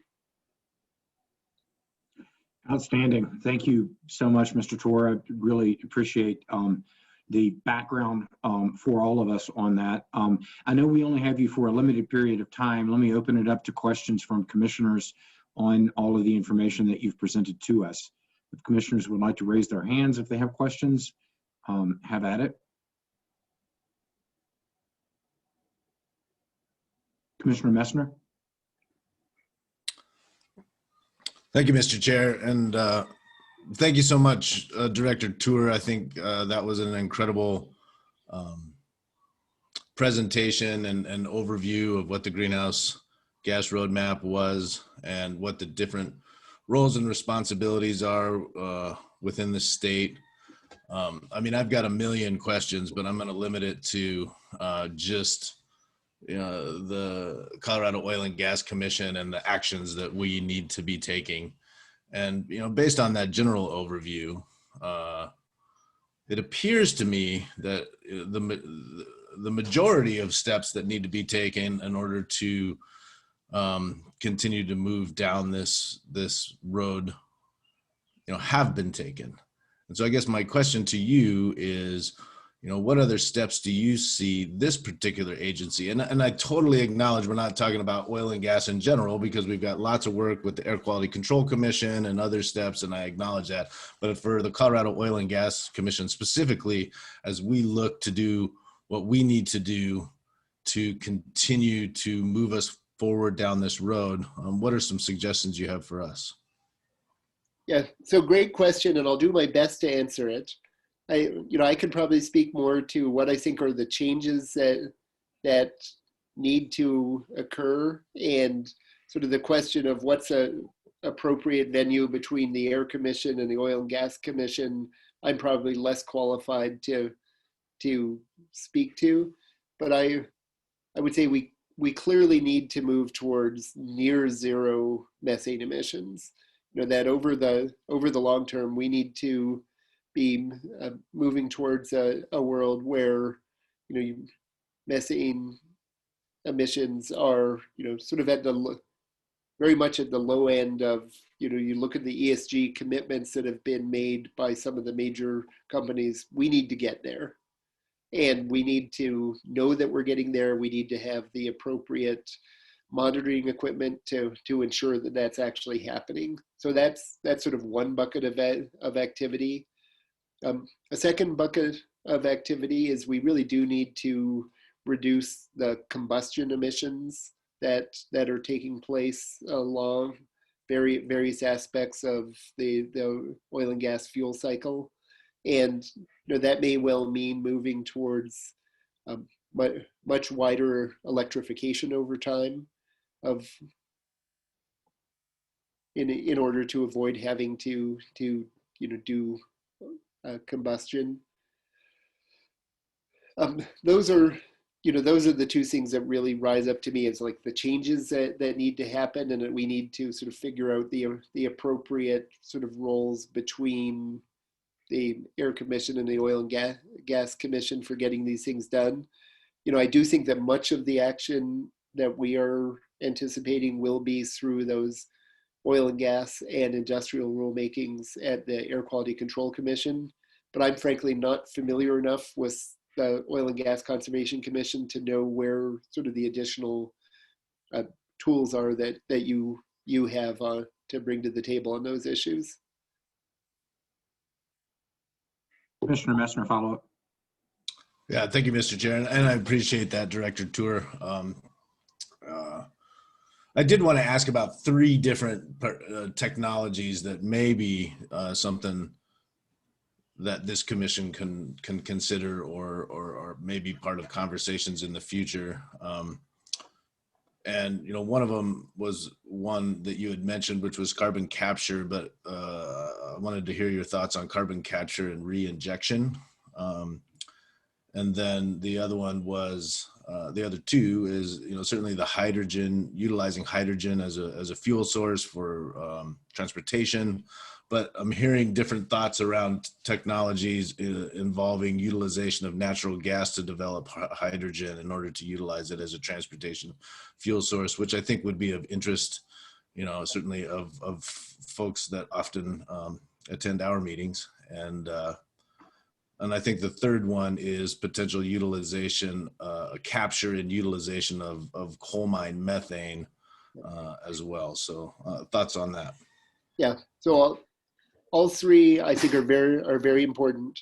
On the carbon capture, utilization, and storage, I would say where we're at in the process right now is essentially we've agreed that it's important. We've agreed we're standing up this task force, which we hope to be getting invitations out in the near future. We certainly would anticipate that, from a state agency perspective, it will be important for COGCC as an agency to be represented on that task force. And we do intend to look, both at the issues around capture, use, and storage. And, there's certainly questions to sort through. How do we think about the role of an enhanced oil recovery? That's a different use than, for instance, just doing direct storage where, injecting into the saline formations and, not using it for oil recovery. So I think there's questions from a policy framework about how do we think of some of those, different potential uses of the carbon. I also think there will be important regulatory questions. So for the injection, those are Class 6 injection wells. We've certainly heard from other states that are engaged on this, an interest in moving to state primacy on the permitting of those Class 6 injection wells in order to make the ability to permit carbon capture and storage processes smoother. So I anticipate that at the very least, there's an important role for Cogcc on that injection well piece, and there may well be other important roles when it comes to carbon capture and storage. On hydrogen, no, so that's a great point. I spoke to hydrogen from electrolysis using renewables that people usually describe as green hydrogen. There's another thing that people often describe as blue hydrogen, which is hydrogen made from, reformed from natural gas, but with capture and storage of the carbon associated with that. That could also be an essentially zero carbon source of hydrogen. And I would certainly agree that that's a viable technology. And in the hydrogen roadmap study that we're doing, we are asking them to focus on the potential for zero carbon hydrogen, but are not making we're explicitly including blue hydrogen in addition to green hydrogen in that sort of low and zero carbon hydrogen pathways. So I think that's a very important point. And the third one on coal mine methane, again, I would agree that it's going to be important to figure out how we can do more to capture methane from coal mines. I know this is something that you've been very engaged in over the years and are very familiar with some of the challenges.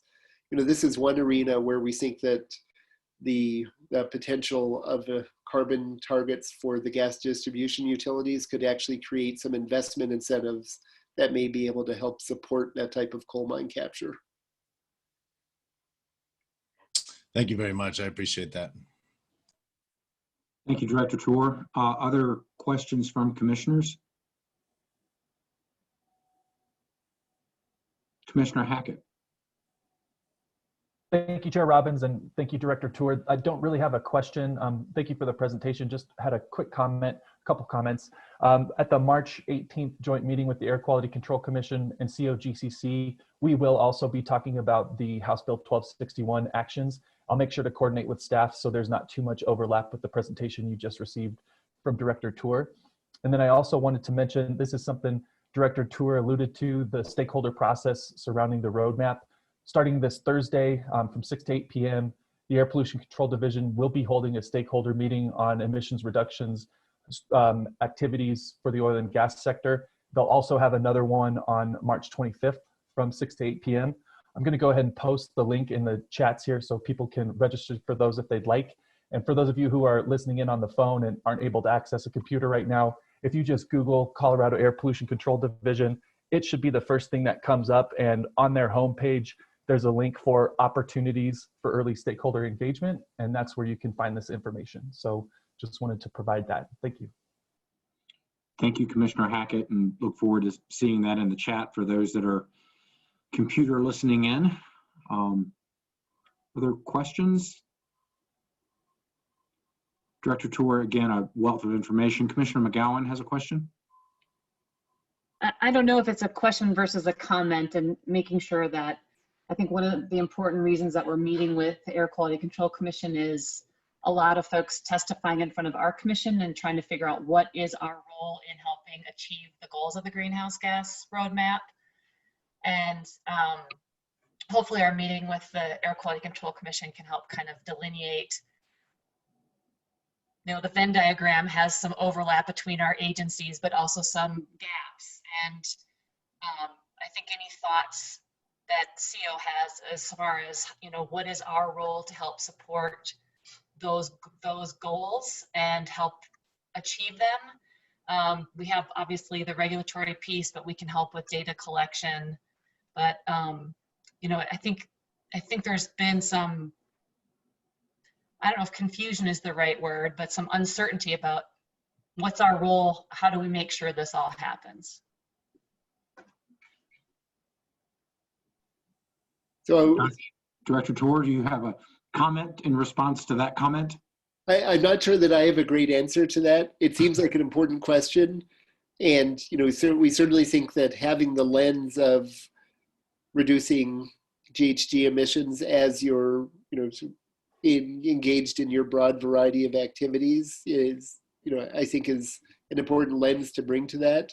But I would probably have to defer to the commission and commission staff and your discussion with the Air Pollution Control Division and Air Commission about, you know, the appropriate breakdown in roles. I just don't feel like I have the expertise to be able to respond on that. I'm sure that'll come up in our discussions in a few weeks with the AQCC. So thanks for that, Commissioner McGowan. Other questions? Thoughts, comments? Great. Director Tour, thank you again for your time and for this presentation.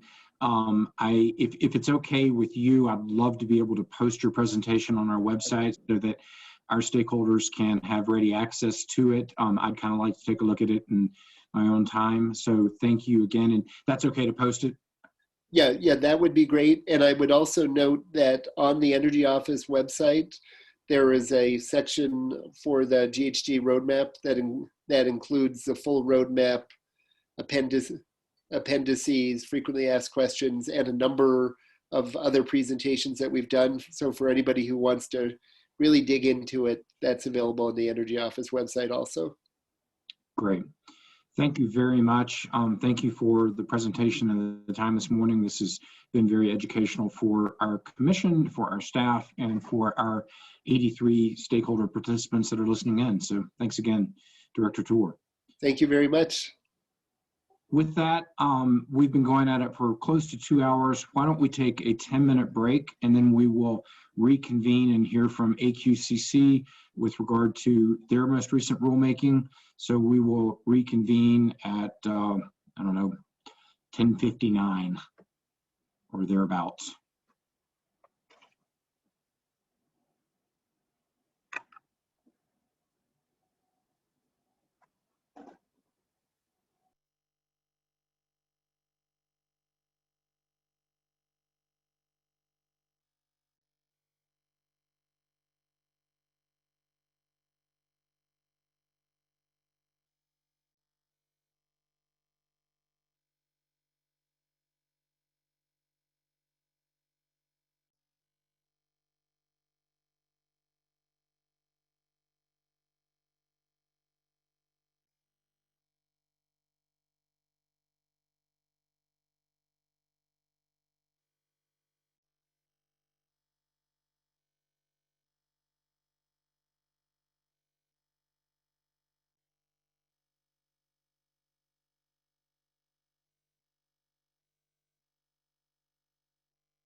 Hello, commissioners. Welcome back. Good to see everybody joining us again. It is 10:59, and I think we are getting ready to continue with our agenda. At this point in time, I believe that we have Jeremy Murray from CDPHE who will present to us an update on the recent AQCC pneumatic controllers rulemaking. Mr. Murray, the floor is yours.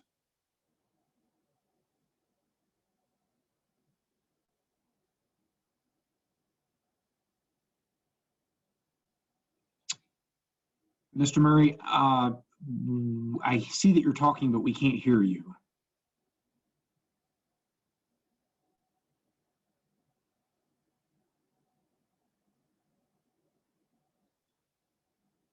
Still no.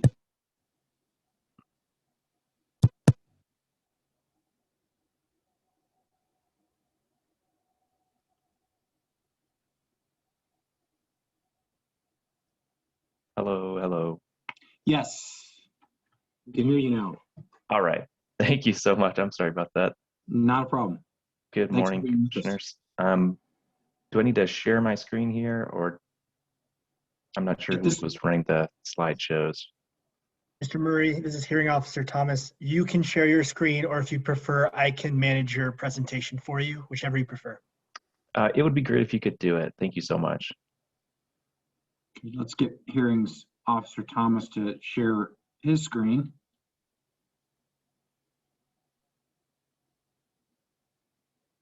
Great, thank you. My name is Jeremy Murray. I'm with the Air Pollution Control Division in the Planning and Policy Program. I'm a rule writer, and I'm here to give you a summary of our February Regulation number 7 rulemaking hearing, where we address pneumatic controllers. Go to the next slide.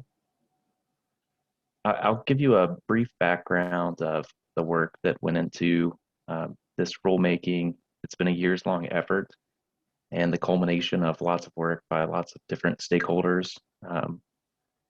And then I'll give you a summary of the rule that passed, and I'm happy to answer as many questions you have once the presentation is over. This is a very high-level overview, kind of light on the details and specifics of the rule. So if you do have questions, feel free to ask those. Next slide, please. So just to give you a 1,000-foot view of what this rulemaking did, the Air Quality Control Commission passed new statewide rules that required non-emitting pneumatic controllers at well production facilities and compressor stations.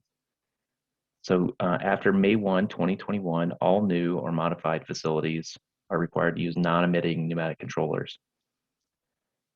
Starting in September 2021, a percentage of existing facilities will have to retrofit and install non-emitting pneumatic controllers.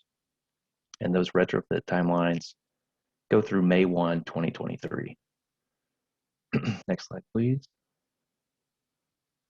To give you a little background on what a pneumatic controller is and what it does, these are devices that are used to monitor liquid level, pressure, temperature, or other process parameters, and they use pressurized gas to send a signal to a control valve in order to control the process parameter. In effect, what this does is allows oil and gas operators to automate their facilities with low-tech devices that utilize the on-site gas pressure. There are two main types of controllers. There are continuous controllers that vent continuously even when they're idle and not actuating a valve. And then there are intermittent pneumatic controllers that vent only when they actuate. Based on our data, as of 2019, intermittent controllers make up about 85% of all pneumatic controllers in the state. And here I just have a few pictures of some various types of controllers, just to give you a sense of what these devices look like and their various shapes and sizes. Next slide, please. And really we're concerned with pneumatic controllers because they're a large source of oil and gas emissions in the state. EPA's 2019 GHG reporting rule data shows that there are over 100,000 pneumatic controllers in Colorado. And their data shows that pneumatic controllers make up 32% of all oil and gas emissions. Next slide, please. This slide is really to give you a sense of how long this process has been ongoing, and how long we've been looking at pneumatic controllers and trying to understand their emissions. As you all know, the Denver Metro North Front Range area is not attaining the national ozone standard of 70 parts per billion. And pneumatic controller emission reductions have been one of the strategies that the Air Division has been pursuing in our rulemakings over the years. In 2014, the AQCC required all existing high bleed continuous pneumatic controllers to be replaced with lower emitting low bleed pneumatic controllers. The Air Division was directed to evaluate potential control strategies for intermittent pneumatic controllers, which I mentioned are 85% of all the pneumatics in the state. In 2017, the AQCC adopted a pneumatic controller find and fix program in the non-attainment area. Operators were required to look at pneumatics as part of their leak detection and repair inspections. Also in 2017, the Air Quality Control Commission called for the formation of a pneumatic controller task force and a statewide hydrocarbon emission reduction team. Those two stakeholder groups were made up of local governments, environmental groups, the oil and gas trade associations, and individual oil and gas companies. Through 2018 and 2019, those two groups met many times. The Pneumatic Controller Task Force conducted a very large field study looking at over 3,800 pneumatic devices and quantifying their malfunction rates. Those two groups continue to meet frequently, sometimes twice a month. And we were evaluating strategies for pneumatic controller reductions. And we also, during that time, had considerations for House Bill 1261 and Senate Bill 181 that were really driving our decision making. So in 2020, the AQCC expanded the pneumatic controller find and fix program statewide, and the task force finalized its report and presented results to the AQCC. And our report is available on the AQCC website if anyone is interested in looking at that. And in the early part of this year, the Air Division came forward with a proposal for non-emitting devices to be required at all new and modified facilities. Also on the table was an alternate proposal put forward as a compromise by conservation groups and industry groups. And that proposal had requirements for retrofitting of existing facilities. That proposal was the one that was adopted by the Commission with complete consensus from all rulemaking parties. Next slide, please. Thank you. So the requirements for the new and modified facilities, these facilities are required to have non-emitting devices after May 1, 2021. This includes well production facilities and natural gas compressor stations. In our rule, modification means a recompleted or refractured well production facility. And for compressor stations, if they increase their compression horsepower, that is a modification and triggers these new requirements. We have exemptions built in for pneumatics that are necessary for process or safety reasons, but these exemptions require a notification to the Air Division. Next slide. So there's a couple options that operators can take advantage of to comply with these rules. They can install compressed air systems that could be used to drive their existing pneumatic controllers. They just replace the natural gas process streams with compressed air, or they can convert to electric pneumatic controllers and utilize either grid power or solar powered systems, depending on their needs. Next slide, please. And now I'll go into some of the retrofit requirements, which are a little more complicated. Operators with well production facilities or natural gas compressor stations that commenced operation prior to May 1, 2021 have to develop a plan on a company-wide basis to convert or cease using some percentage of the pneumatic controllers that emit natural gas. And those percentages are based on tables that are in the rule, and I'll present those next. But the well production facility percentages are based on total liquids production across the company. So the idea is that you increase the percentage of your liquids that are produced at facilities that use non-emitting pneumatic controllers. You can do that by retrofitting existing facilities, or you can do that by plugging and abandoning facilities that use emitting controllers and take advantage of a larger percentage of your liquids going through these either retrofit or newer facilities. Compressor stations are based on a total percentage of the company's pneumatic controllers. So you could decommission a compressor station and therefore have a higher percentage of your total pneumatics now be non-emitting. All right, next we'll go into these tables that are a little confusing whenever you first take a look at them. This is the table for the well production facilities. And the first column is where your total historic facility percent production falls. So operators will have to look at their total production and then come up with a percentage of how much of their liquid productions go through non-emitting controllers now. And that's how they'll figure out which one of these brackets they fall within. And then the next column gives the required minimum amount that that operator must achieve additional production through those non-emitting controllers. And then the next column has the maximum required. So you have a minimum and a maximum. So if you're already achieving, let's say, 89% and you fall in that first group, you wouldn't have to get an additional 5% on top that would put you past the 90% maximum. Hopefully that makes sense. And there's two different timelines here.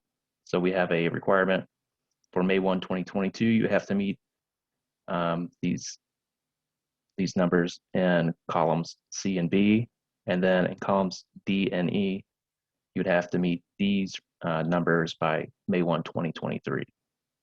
And then in the last column shows the total overall percentage that you have to have had additional added to your percent liquids production for the pneumatic controllers. Next slide, please. And then we have a similar concept for the compressor stations. The difference here is that this is just based on the population of pneumatic controllers you have across your entire company for compressor stations. It's not based on your liquid production. And so basically you just have to increase the amount of pneumatic controllers you have at these compressor stations on a similar timeline and similar percentages throughout those years. Next slide, please. And we also have a few exemptions here. We have, again, pneumatic controllers that are required for safety or process purposes. They've required division notification. If operators need to use emitting pneumatics on temporary portable equipment, they're allowed to do that so long as they notify the division.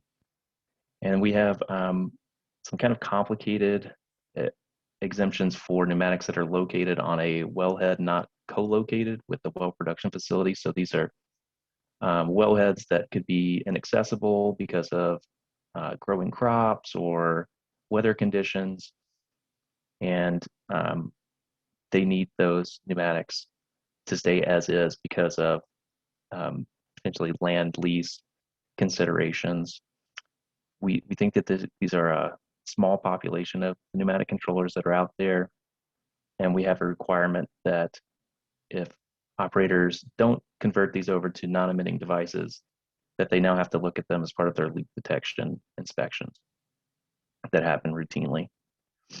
There's also an exemption for companies that have an average 15 barrel of oil equivalent production across all of their well production facilities. And really, these limited exemptions are there to minimize the use of emitting controllers and hopefully generate some data for future rulemakings. We plan to look at these, understand the effects these exemptions are having because we have the notification mechanisms. And if we need to address these in future rulemakings, we will.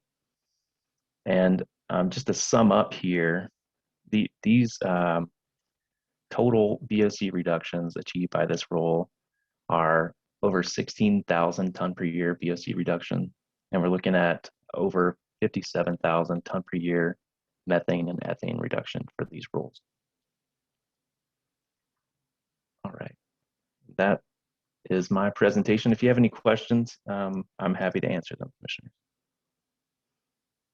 Thank you, Mr. Murray. I think that Commissioner Hackett has a question.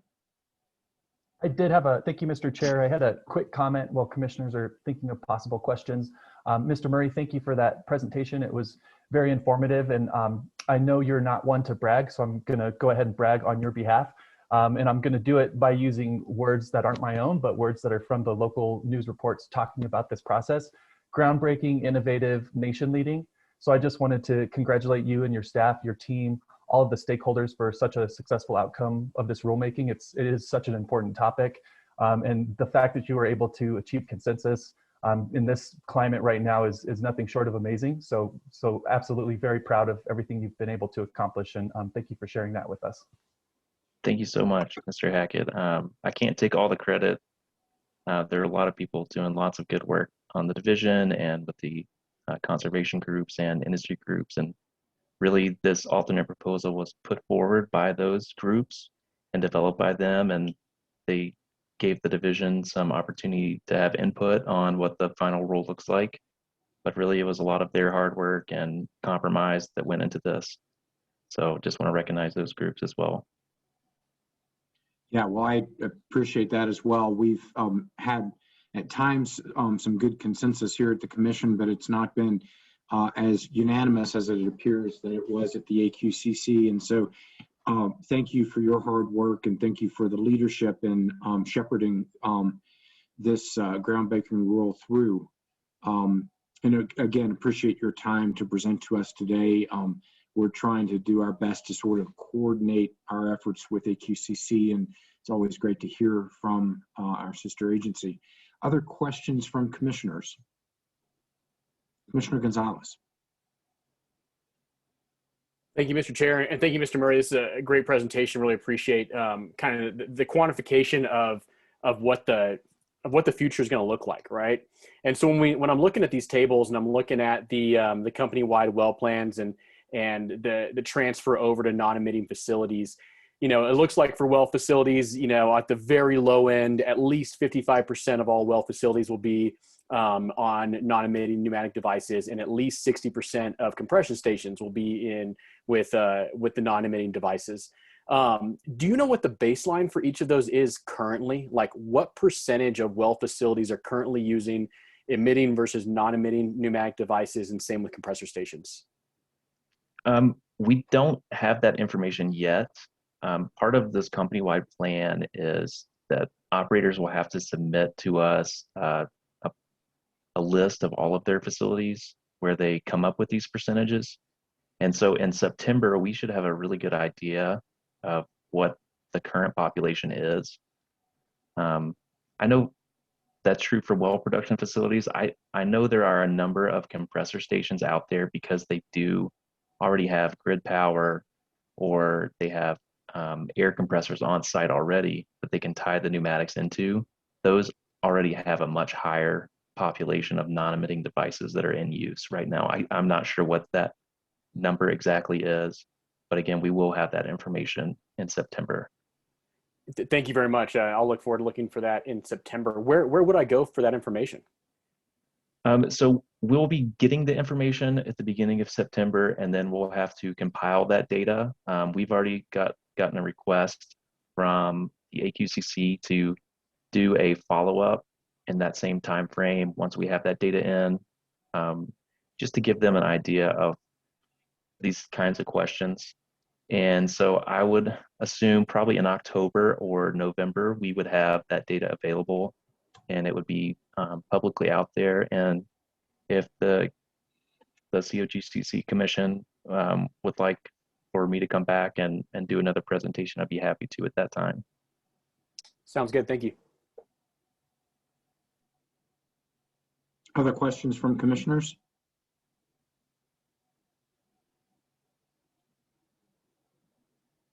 Jeremy, just a question that I might have is, what role does electrification play in facilitating these emission reductions?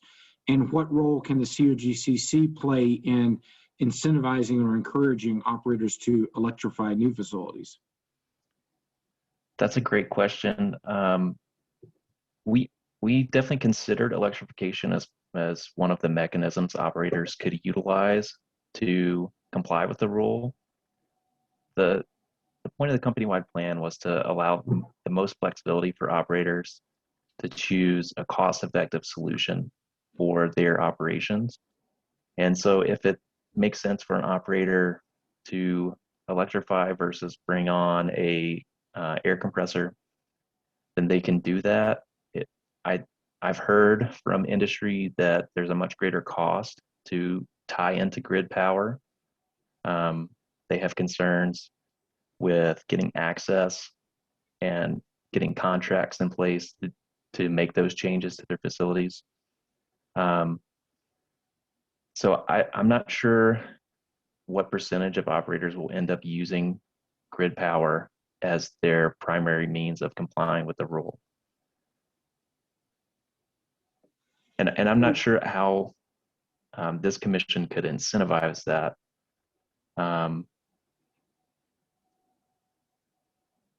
Maybe some sort of assistance with helping operators get those contracts in place and taking care of their siting and land use concerns would help them do that. Okay, great. Thank you. Other questions?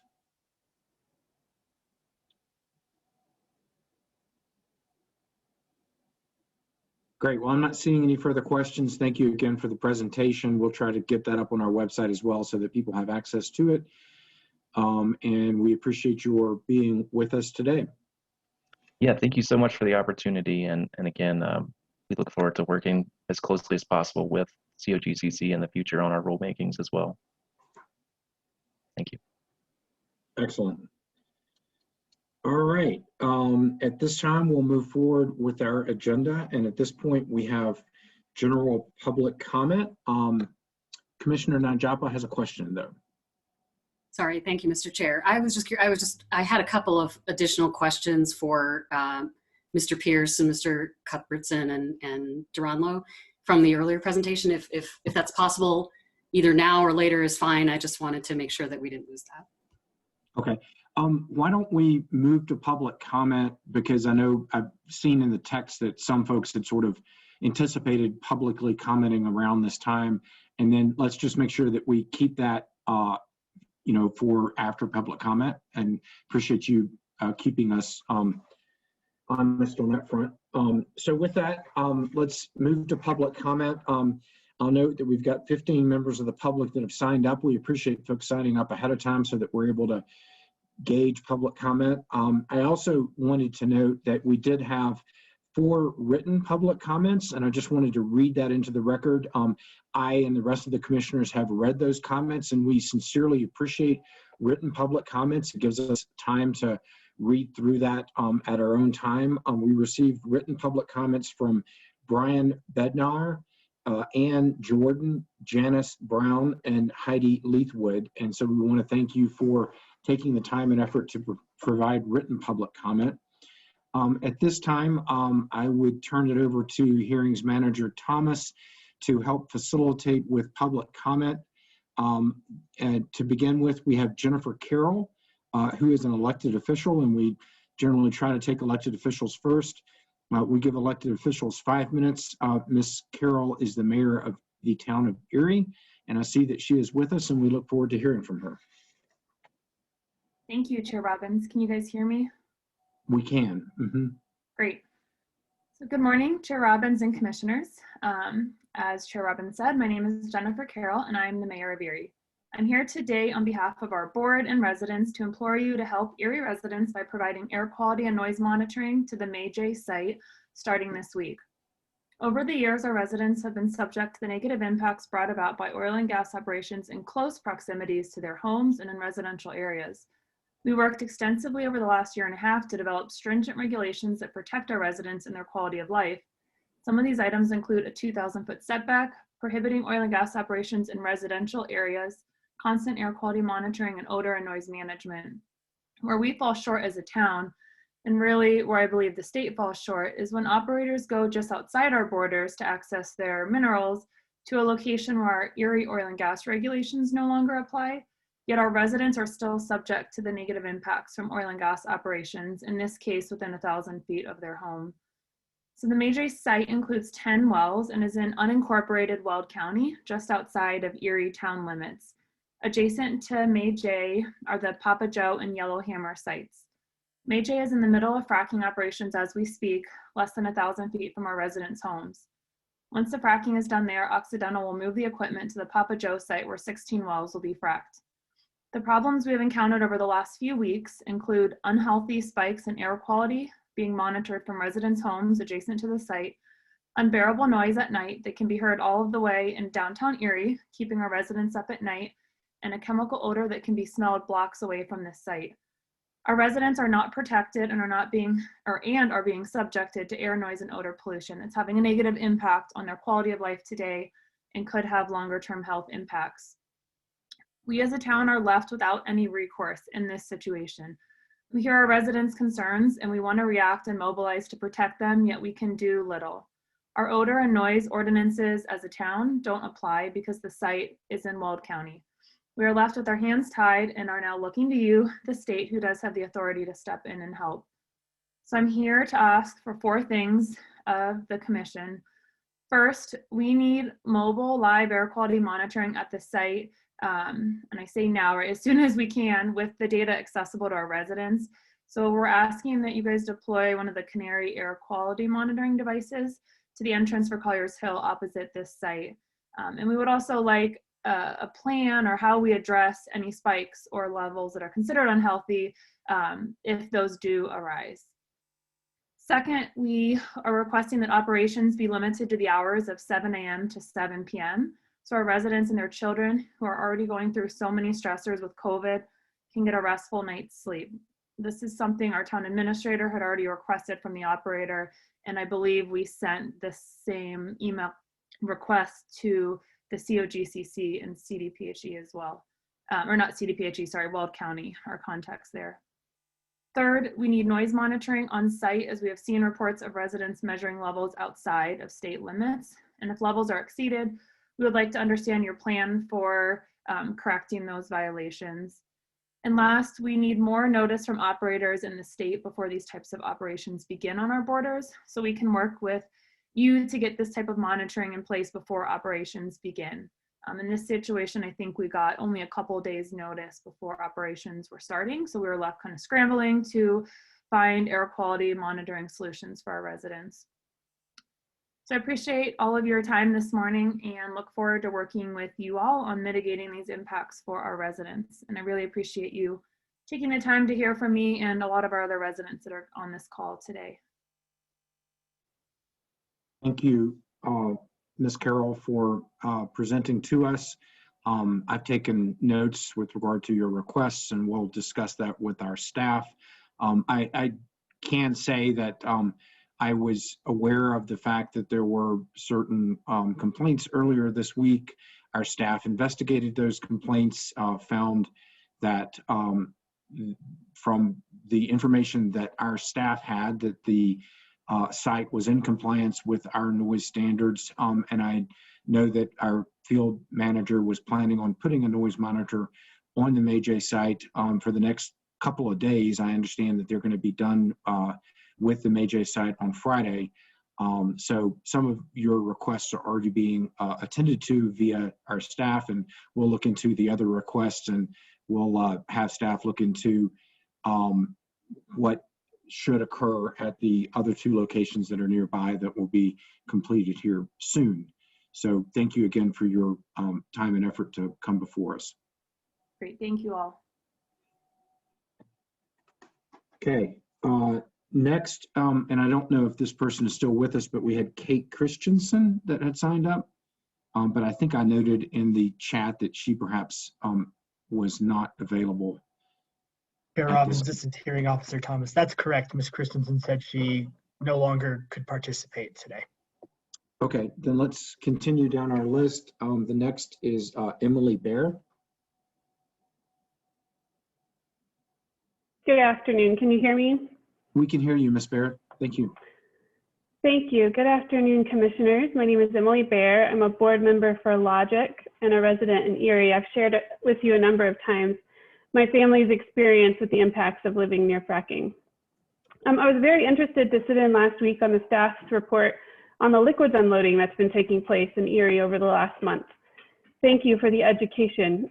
It was interesting to me that this activity is regulated by both the Cogcc and the CDPHE. I hope that gives us the most opportunity to monitor and regulate. I noted that operators are required to self-report on liquids unloading annually. I think this is inadequate, as our exposure could have taken place as much as a year ago. And since operators have the wide variance that self-reporting allows, we may never know what we have been exposed to or how long that exposure occurred, meaning we will suffer impacts without the information necessary to understand our exposure and the consequences of it. Since these operations are occurring in our neighborhoods next to our homes, this is really important information to have. Certainly, part of the mandate to prioritize public health and safety is transparency. I appreciate this new commission's commitment to being transparent with the public. I suggest that commitment should extend to extensive monitoring and the communication of those results. I appreciate, as Commissioner Robbins pointed out, that liquids unloading is not a new activity, but the noticing of it is a new requirement. Perhaps before the implementation of the notices, we didn't realize the volume of liquids unloading and venting taking place in our neighborhoods. Certainly, we have been suffering impacts for a long time, and because of a lack of transparency and access to information, we have struggled to connect the dots and understand how that exposure has affected us. Now is the time to implement stringent air quality monitoring around liquids unloading and fracking and all the other operations that increase or compound our risk or exposure. Certainly, the AQCC set that precedent in their 2019 rulemaking. It's important for our health and safety that we understand what we're being exposed to in real time, and for that information to be actionable, so if thresholds are breached, activity can be halted. This activity was noticed in Erie beginning on January 26th, over a month later, and we still don't have any monitoring around liquids unloading in Erie. I'm asking for you, the Cogcc, to intervene, to implement strong, actionable air quality monitoring during liquids unloading and fracking and other activities happening right now in Erie. I'm excited to hear that the OGHIR team will be adding a sniffer van to their fleet, but waiting 6 months to implement any kind of monitoring around this activity in Erie is alarmingly inadequate. Our exposure is happening now. I'm hopeful you will understand the urgency of installing air quality monitoring in our neighborhoods ASAP and work to help us to that end. Certainly, you'll be hearing from residents around the May J site in Erie, Yellowhammer, Ivy. These sites point to the fissures in the system. It's broken. Please listen to these folks, hear them, dialogue with them, get curious about how to help them. Had any of these sites applications come across your desk today, post 181, after these extensive rulemakings, they very likely would not be approved because of your mandate to prioritize public health and safety and the environment. But this is still your mandate. These people deserve to be protected. As our mayor said, it's out of our hands and they can't protect us as residents because this is a Weld County site and we need the Cogcc to intervene in meaningful ways. Some unannounced nighttime inspections when the operators are ramping up the most harmful activities, permanent monitoring with real-time actionable information that truly offers protection to people. Thank you so much for your time and attention. Thank you, Ms. Baer, for your presentation to us today. we appreciate your time with us, and we'll take those thoughts into consideration. We now have Sarah Kettler, followed by Vicki Kettler.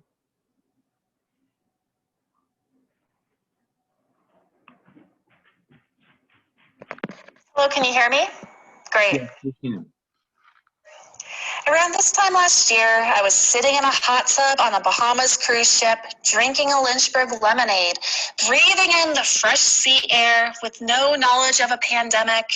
A big, bald man sat across from me in the hot tub. He was a friend of a friend. Scott is his name, and he's upper management for a large, successful oil and gas company.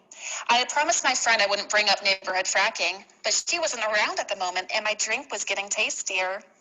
I can't believe how difficult they make it for residents to protest fracking in their neighborhoods, I told Scott. My folks were lied to before they bought their house in Commerce City. My mother had specifically asked if their future home investment would be impacted by oil and gas activity, and she was told, no, there are no plans for oil and gas activity. So they bought the house.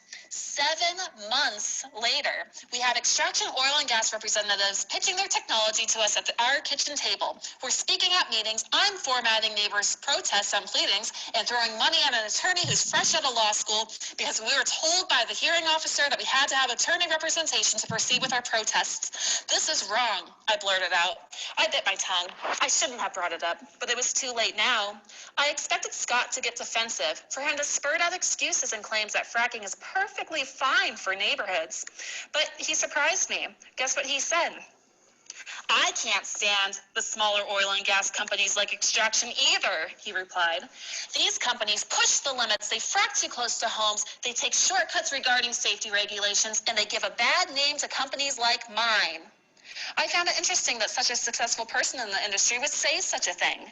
I thought it'd be black and white, him against me, oil and gas workers against the residents, but no, it's not. Protesters of neighborhood fracking are educated people who have spoken with the oil and gas community. We are healthcare, legal, and environmental experts. We are parents and concerned children of impacted parents. I imagine there are other oil and gas workers who share similar views as Scott. Are you listening to them? Or are you just listening to the companies who are pushing the limits to see how close they can get to homes? These companies have given a bad name to Broomfield, and they threaten to give a bad name to the Reunion area of Commerce City as well. These companies give a bad name to the entire oil and gas industry, and you're listening to them over everyone else. Your decisions to approve permits and support these oil and gas companies that push the boundaries of recommended regulations contribute not only to the destruction of neighborhoods, health, and the environment, but also to the destruction of the oil and gas industry as a whole. This needs to stop now. Also, please advise how the protocols for protesting have changed. When we first attempted to protest fracking in our neighborhood in 2018, the protocols were a disgusting abuse of power designed to silence the public, and we will not be silenced. Thank you. Thank you, Ms. Kettler. Vicki Kettler is next.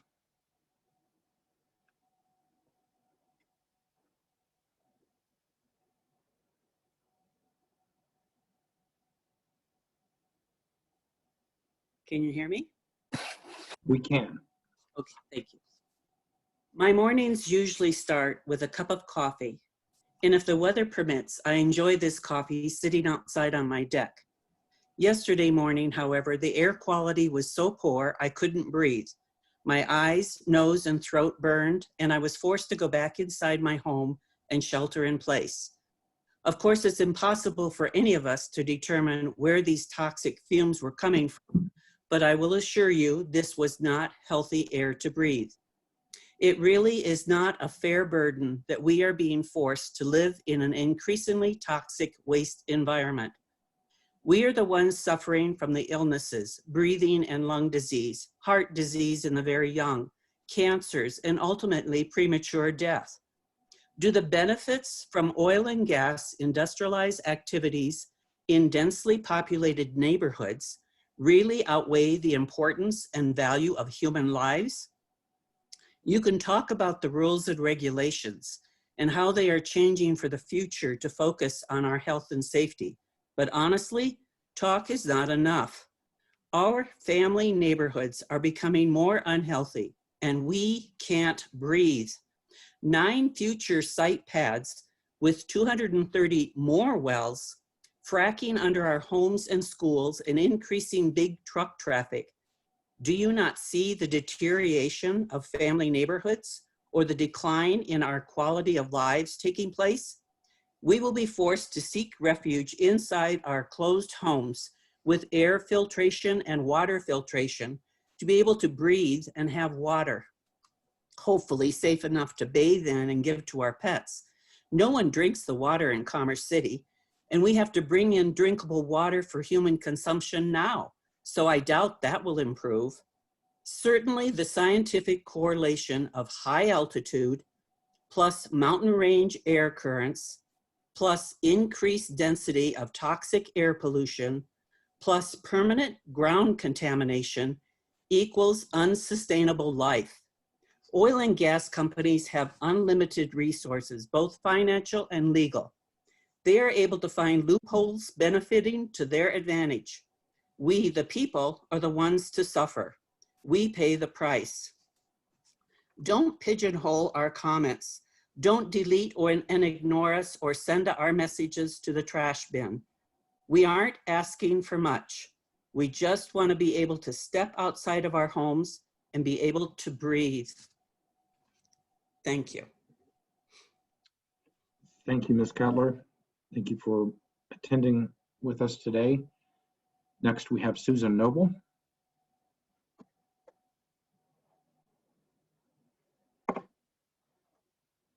Thank you very much, Commissioners. I live in Commerce City with my husband. Our daughter, a first-time homebuyer, lives a few blocks away. First, disclaimers.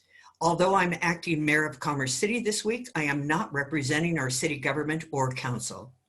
In 2019, I was party to the Series 500 rulemaking, specifically to argue for the removal of barriers to participation and for standing for impacted residents whose mineral rights were severed. Today, I'm here again as a concerned and impacted citizen, as I was last week, when I wondered about administrative and commission approvals because Great Western's Edmondson site had received Form 2A administrative approval 4 days before your new rules went into effect. As is often the case, questions and answers led to more questions. To provide a snapshot, the Edmondson site hydrofracks south and east under E470 and then under the Outlook neighborhood in the ward in which my family lives. Although Outlook has a Brighton mailing address, it is in Commerce City. The Edmondson pad in Adams County is directly north of thousands of residents. North of Edmondson is Extraction's PC North site, another megapad, and a few blocks north of PC North is Great Western's Prairie LE. These three pads add up to nearly 80 wells per their drilling plans. Throughout the winter, winds blow in from the north. We get the weld effect. We'd surely experience emissions from these sites. That raises a question: what qualifies as cumulative impacts? In addition, Edmondson sits atop the Brighton Protected Water System, as does the Outlook neighborhood. In mid-January, a rig popped up near Outlook and around 50 feet away from new multifamily housing. In response to inquiries from residents, I contacted the Cogcc to learn what was happening and received this response from an engineer, quote, "For those wells previously plugged within a 1,500-foot radius of a newly proposed well, if the original plugging was not as protective of water as current requirements, the re-entry and replugging of previously abandoned wells is a requirement for the new oil and gas development." For all of us who rely on groundwater, we are grateful. Great Western, while not the owner, replugged this well that had been originally plugged in 1996, and they did so because of Edmondson. Except this raised more questions. What about the rest of the inactive wells in Outlook? Would they be replugged in preparation for Edmondson? 2 are in the yards of unsuspecting residents. I found 3 wells that were last plugged in 1974, 75, and 76. Not in the 90s, but in the 70s. In closing, I'm asking, what qualifies as cumulative impacts? And 2, why aren't all of the wells that were plugged nearly 50 years ago in Outlook being replugged to current protective standards due to their location within the Brighton protected water system. Thank you. Thank you, Ms. Noble. Appreciate your being with us again. We will take note of your questions. We now have Catherine Merlin. Good morning, commissioners. It's still morning by about 15 minutes. Thank you so much for having our comments today. And I really wanted to come and thank you for opening the informational docket on your financial assurances rulemaking that's upcoming. I'll keep my comments short. I will be submitting comments for that. I did want to bring to your attention a recent development from the Carbon Tracker initiative. This is a think tank that focuses on the risks, the financial risks associated with asset retirement obligations of the oil and gas industry. And they've put together some very, very thoughtful data. They have a new asset retirement obligation portal and held a webinar earlier this week about how to use it. I wanted to provide you links to that information today so that you can familiarize yourself with this. I think it would be a really valuable asset for you as you proceed with your financial assurances rulemaking, just to help understand the magnitude of the scope of the problem that we face in Colorado, not just from our approximately 7,000 idle wells, but also our approximately 30,000 stripper wells, which are producing, I believe, an average of 1,000 barrels of oil per year. These wells are essentially near orphaned. If you consider the inability of the companies to actually cover the asset retirement obligations, companies that can't, that are only avoiding bankruptcy because they don't have all of their liabilities on the books, they are functionally bankrupt. So anyway, I won't go on and on. I'll save this for my longer comments, but I would like to drop these resources in the chat for you. And of course, I'm at your disposal with any questions you might have about the financial assurances rulemaking. Thank you. Thank you, Ms. Merlin, and feel free to drop that into the chat. We now have Renee Chacon.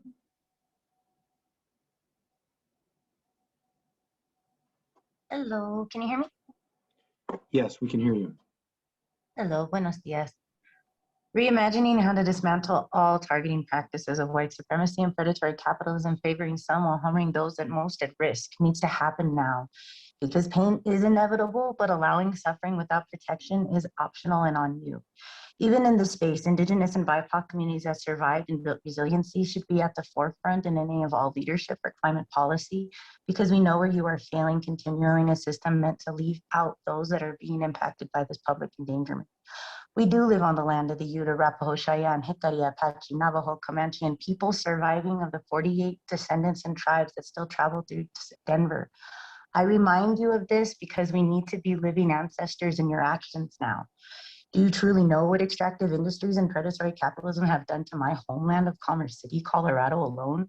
Suncor has repeatedly violated its air pollution in disproportionate communities and have fought reporting requirements and modification of its permits to refine dirty oil tar sands, releasing these toxins. Now this is a warning to all facing this endangerment, since it's continuing to expand out in the community, and these concerns have not been heard for generations. Benzene, hydrogen cyanide, and hydrogen sulfide are fiercely dangerous chemicals and carcinogens to be reckless with public safety and slow protection about the current public endangerment we find ourselves at. We need real fence line emission monitoring with transparent and community concern for health and safety. With technology that continuously monitors in real time, this is possible, that helps identify near-miss incidents before they happen that causes harm. If extractive corporations are also given the privilege to vent this type of privilege, they should be held as moral people and held for their further violence and environmental crimes when they're committed on the people and land. Reducing statewide harmful pollutants to acknowledge the healthcare concerns, and severe fines for unregulated flares and plumes to stop and enforce clear limits and meaningful consequences for violating polluters. Further confining communities socioeconomically displaces, lacking the environmental necessities to life is also environmental racism targeting, and more than enough cause for accountability and concerns for public endangerment. Marginalized and impoverished Indigenous and Black communities experience this degradation as nausea, nosebleeds, headaches, asthma, anemia, childhood leukemia, and babies born at low birth weights and rates. We all have the right to know how, when, where, and in what methods we are being harmed by particulate pollutions. The particulate pollutions also make those susceptible to death by COVID. Our whole communities are now changed. We are being choked out and flushed out of Colorado. Without meaningful protections, communities surrounding fracking wells and oil and gas sites are left powerless with no accountability, where the industries are creating pollution and the government's allowing the degradation for political contributions. We're tired of being preyed upon. We're tired of being flushed out of our homelands. We're asking and telling you to protect people over polluters and have courage and humility to recognize what's harming us all now. Thank you. Thank you, Ms. Millard-Chacon. It appears that perhaps you were reading from a document. If you would like to submit that written document to us, we would encourage that so that we can have it and be available to look at it further. Yes, please. Thank you. Thank you. We now have Jeff Winterborn. Hello, my name is Jeff, and I live maybe 900 feet from the Mayjay site in Erie. My family and I recently moved to the Colliers Hill community to immerse ourselves in the beauty of this area, which is now severely impacted by the new Mayjay, Papa Joe, and Yellowhammer pads just getting underway. Erie's draw to residents can be heard from their tagline, "The best place to raise a family." Unfortunately, we're deeply concerned about the fracking location and proximity of our home, which we live and work from, to the toxic process that's happening in my backyard. To be honest, I'm not sure how toxic the process actually is. And partly this is because the industry does not seem to be transparent with the residents living within close proximity. A few weeks ago, the town of Erie hosted a resident Q&A for which yep, that's right, representation from Occidental Petroleum attended. We discussed their newly spun up operation, had some questions asked and answered, and my family solidified our understanding of how horrible this process actually is. What unfolded shortly thereafter was engine brake noises heard throughout the night, noises similar to that of an idling semi-truck, and low rumbles, and also horrible smells that are attributed to the fracking site. These noises and smells are not typical of what you'd hear or sense in a residential neighborhood. So why are we still hearing, smelling, and seeing these issues? Well, it's likely because we've been asking for stricter rules and regulations for these operations, but not seeing anything change. Filing complaints leads to generic canned responses and no meaningful action or change. Here's what I'm asking. I'm requesting that the COGCC partner with the town of Erie to protect us as residents, since we are not currently being heard by the operators. This means we immediately find a way to get quality and real-time air monitoring, as well as the level of noise under control. Frankly, operating at night impacts the residents, myself included, when you're unable to get a full night's rest to be productive at your job the next morning. It's a bit unfair to subject the residents to this ungodly nuisance, since we have nowhere else to go. Oil and gas operators do have a place to go, and that is away from residents, and at a minimum to be respectful and concerned when we report issues to this organization for further evaluation. Thank you everybody for your time, and I can't wait to see if we can make a difference together in this community. Thank you, Mr. Winterborn, for your comments. I would encourage you to indeed file complaints. I understand that perhaps you filed a complaint earlier this week, and I also understand that our field inspector responded to you by calling you, but that they haven't heard back. So definitely engage in a dialogue with our field inspector so that we can ensure that our complaint process works, that it's a two-way street, and we would need you to respond as well. So thank you very much for your comments. Marcia Woodland, you're next. Or Marcy Woodland. Yes. Hi, can you hear me? Yeah, we can hear you great. So my name is Marcy Woodland. I'm speaking today as a concerned citizen. And I just wanted to comment on two aspects of the issue today. First of all, public health and safety. Why, after passage of SB 19181, requiring that wells be 2,000 feet from homes, are permits still being approved within 1,000 feet of homes? It's not even certain that 2,000 feet is safe, but at least let's follow the current rules. I've listened to preceding comments, and I feel for the people directly affected by oil wells too close to their homes. I echo their concerns.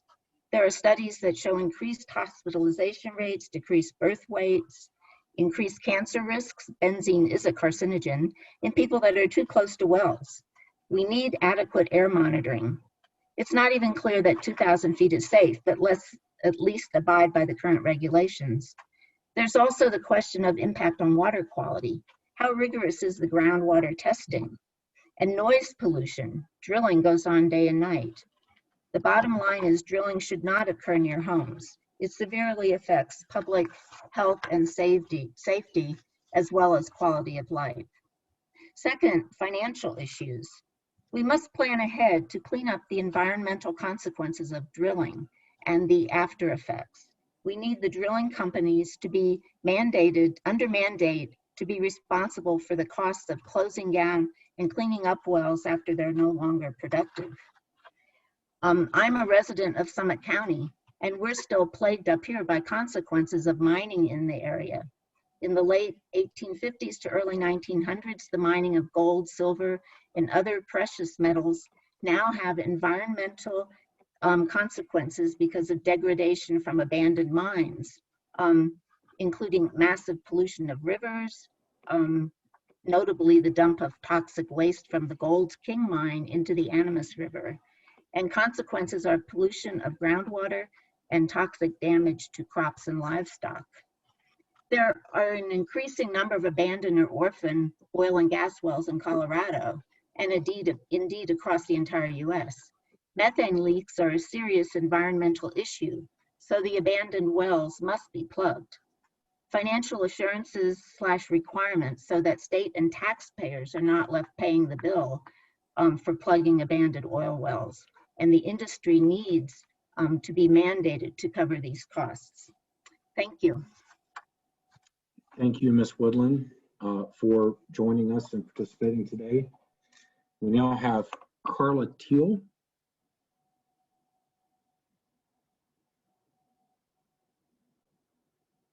Yes, can you hear me okay? We can. Thank you. Yes, I'm Carla Teal. I'm a resident of Thornton, Colorado, and I moved here due to wanting a central location to visit the mountains I love and be in a community I could enjoy my retirement. Previous to this, I worked in Greeley, Colorado for 8 years and had my first encounter with the oil and gas industry there. I received an offer to buy my mineral rights and I refused. Little did I know this would have no effect on the subsequent fracking under my home and a 3.0 earthquake that occurred due to too high of pressure in the fracking line. I understand this was corrected, but as a citizen owning property in the city limits of Greeley, it made me aware of how powerless myself and others were to what oil and gas development could do. Again, in the city of Thornton, I was made an offer to buy my mineral rights. I refused. Fracking has been permitted under my property, and I am wondering what effects I might experience this time. Still minimally health risks, I feel, compared to the people I've heard previously. My point being the rights of citizens in a community have been and still are somehow negligible to the oil and gas industry. I am here today to request that you, as a commission, with now the priority of the health and safety of our people, put the citizens of Erie, Commerce City, and I expect others on your action list. They have no recourse to this drilling that's going on. Please do not allow what I will call loopholes to affect the well-being of the Erie and Commerce City communities. The timing of the oil and gas permit approvals and the delay in fracking drilled wells has left residents to experience the intensive impacts of having an industrial operation within 500 to 1,000 feet of their homes. Please work with sister agencies like AQCC and the CDPHE to conduct real-time monitoring. I guess I'm also wondering if there is adequate financial backing to get us enough monitors. I keep hearing over and over that monitoring isn't happening expediently and in the way that the rules are currently asking this to happen. Please get a monitoring system in place as soon as possible. These communities are at risk for their health and well-being now, and I respectfully request that you as a commission see fit to fight for their rights to live in a safe and healthy community they thought they had chosen. Thank you so much. Thank you, Ms. Teal, for participating with us this morning. We will appreciate your thoughts and comments. We now have Arthur Hirsch.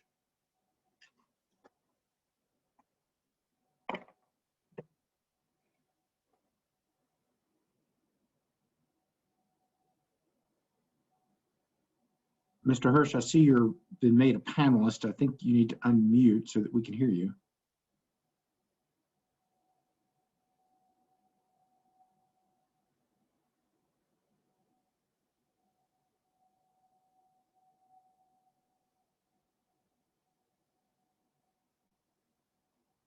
See, Hearings Officer Thomas, is there any assistance we can give Mr. Hirsch?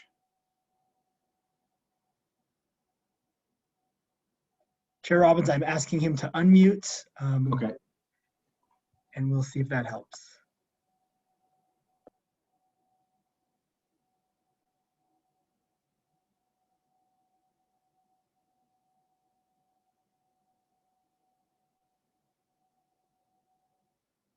I'm not seeing any change at the moment. Why don't we move down the list and we can perhaps come back to Mr. Hirsch toward the end and move to Ms. Catlin, Kristen Catlin, followed by Betsy Leonard and Christy Douglas. Hi, good afternoon. Can you hear me okay? We can, Ms. Catlin. Thank you. I appreciate your time. I am a resident of the Outlook community where the Edmondson site is. And I have opted, as well as several of my neighbors have opted to not sign away our mineral rights. And therefore, we have now received notice that there is going to be a hearing for forced pooling. I was not previously privy to any of this gas and oil information or terminology. And when I was explained how forced pooling works, actually by the oil and gas representative that was trying to lease my mineral rights, I have several questions for him. He explained that this is actually a very old and archaic law that has not been changed in years and years that allows a certain percentage. Now, my concern is he flat out told me that when I asked him what the percentage of homeowners that I had signed with, well, we don't really need any homeowners to sign because the land to the east of you is owned by Anadarko, and they've already signed and they own a higher percentage than all of the residents. So basically we have been overruled by two oil and gas companies who are in bed with one another. What in the law is going to keep oil and gas companies from buying up land in certain areas where they can overrule the residents in that area to sign off on their percentage of the land ownership? I guess that's my first question. My second concern is he told me that they were on a deadline to try to get this in as quickly as possible. And I later found out that's because all of the regulations were changing as of January 15th. And he basically told me this is a rubber stamp process for them. And then I found out that it was actually approved prior to the January 15th deadline of January 11th, which is very concerning, considering that they're having hearings about the Ivy pad and not being in compliance with the new regulations, citing that because it was prior to that date, they don't have to comply. So I guess those are my concerns about how residents are basically being like manhandled and strong-armed by two oil and gas companies in the same time. And also, I guess my other question is, based off of their approval on January 11th, are they going to be forced to comply with all of the January 15th regulations? And then my last thing is the protesting to pooling is very, very complicated. And I guess I'm looking for advice or guidance on how to go about that, because I have several people in the neighborhood who are interested in protesting but don't know how to go about that.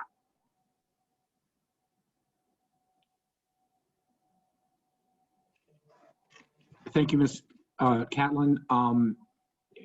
Perhaps if you could get to me your contact information, I can try to get you in touch with a hearings officer, at least with regard to the pooling question, and perhaps to another person within commission with regard to some of your other questions. My email is on the website. It's jeff.robbins@co.state.us, I believe. So would like to try to get you some clarification to some of your questions. I appreciate it. Thank you very much. Betsy Leonard is next.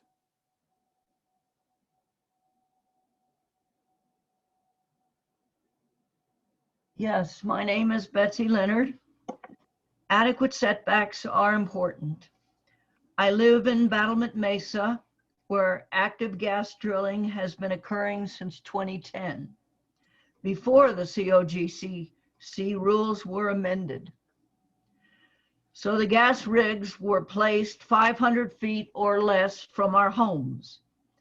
Residents have experienced excessive noise, blaring lights that kept people up at night, noxious smells, enough to drive people from their homes. Noise was so loud, people could not carry on a conversation on their back deck. Our residential streets were assaulted by 18-wheeler trucks carrying heavy machinery. The job of Cogcc is to protect people. Codify the setbacks at 1,500 to 2,000 feet. This is critical to protect us.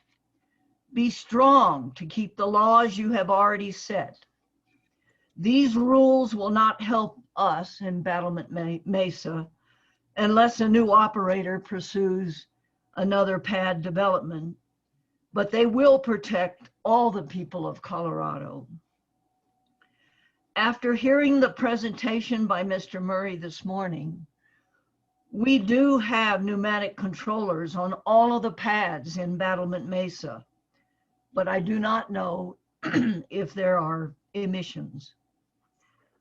I want to thank you, commissioners, for letting me speak to you today. Thank you, Ms. Leonard. Good to hear from you again. And finally, we have Christy Douglas, although I guess we also have Arthur Hirsch, who we were unsuccessful to hear from earlier. Let's see if we can get one of those folks available.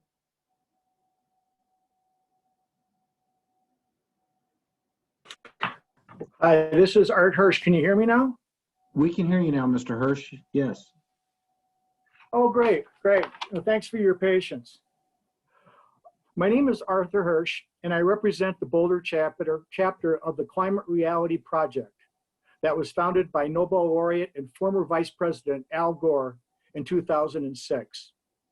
I had the opportunity to support the review and comment upon new requirements and rules that were being developed by the Colorado Oil and Gas Conservation Commission. These new regulations were associated with a mission statement change to address the passage of State Bill 19-181. One of my many concerns in reviewing the draft and final versions of these rules and regulations were the amount of exemptions that were given to oil and gas operators associated with environmental protection, such as noise, water management, hazardous waste, spills, and the exemption to the 2,000-foot setback away from homes, schools, and sensitive populations. It has always been my concern that exemption decisions would be made unilaterally.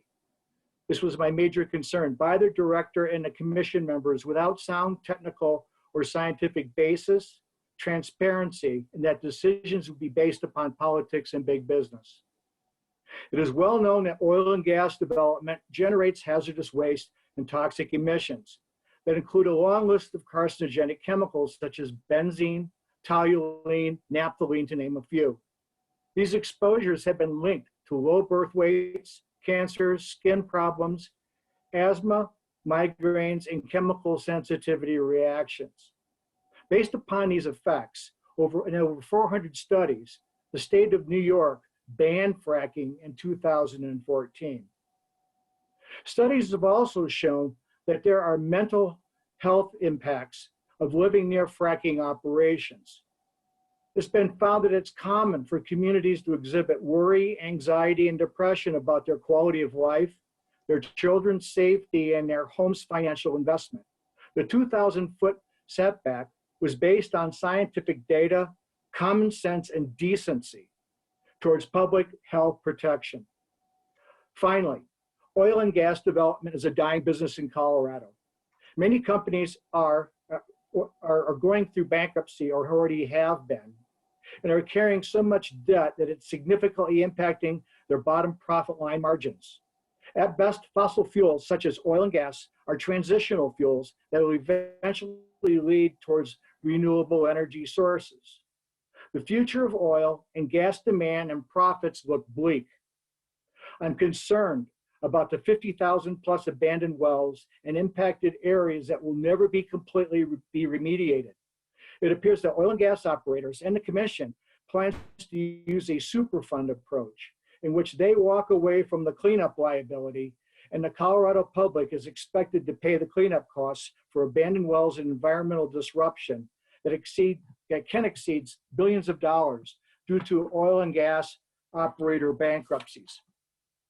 The public needs to be protected, and CDPHE needs to be proactive and start doing their job in managing oil and gas impacts that protects public health, safety, welfare, the environment, and wildlife resources.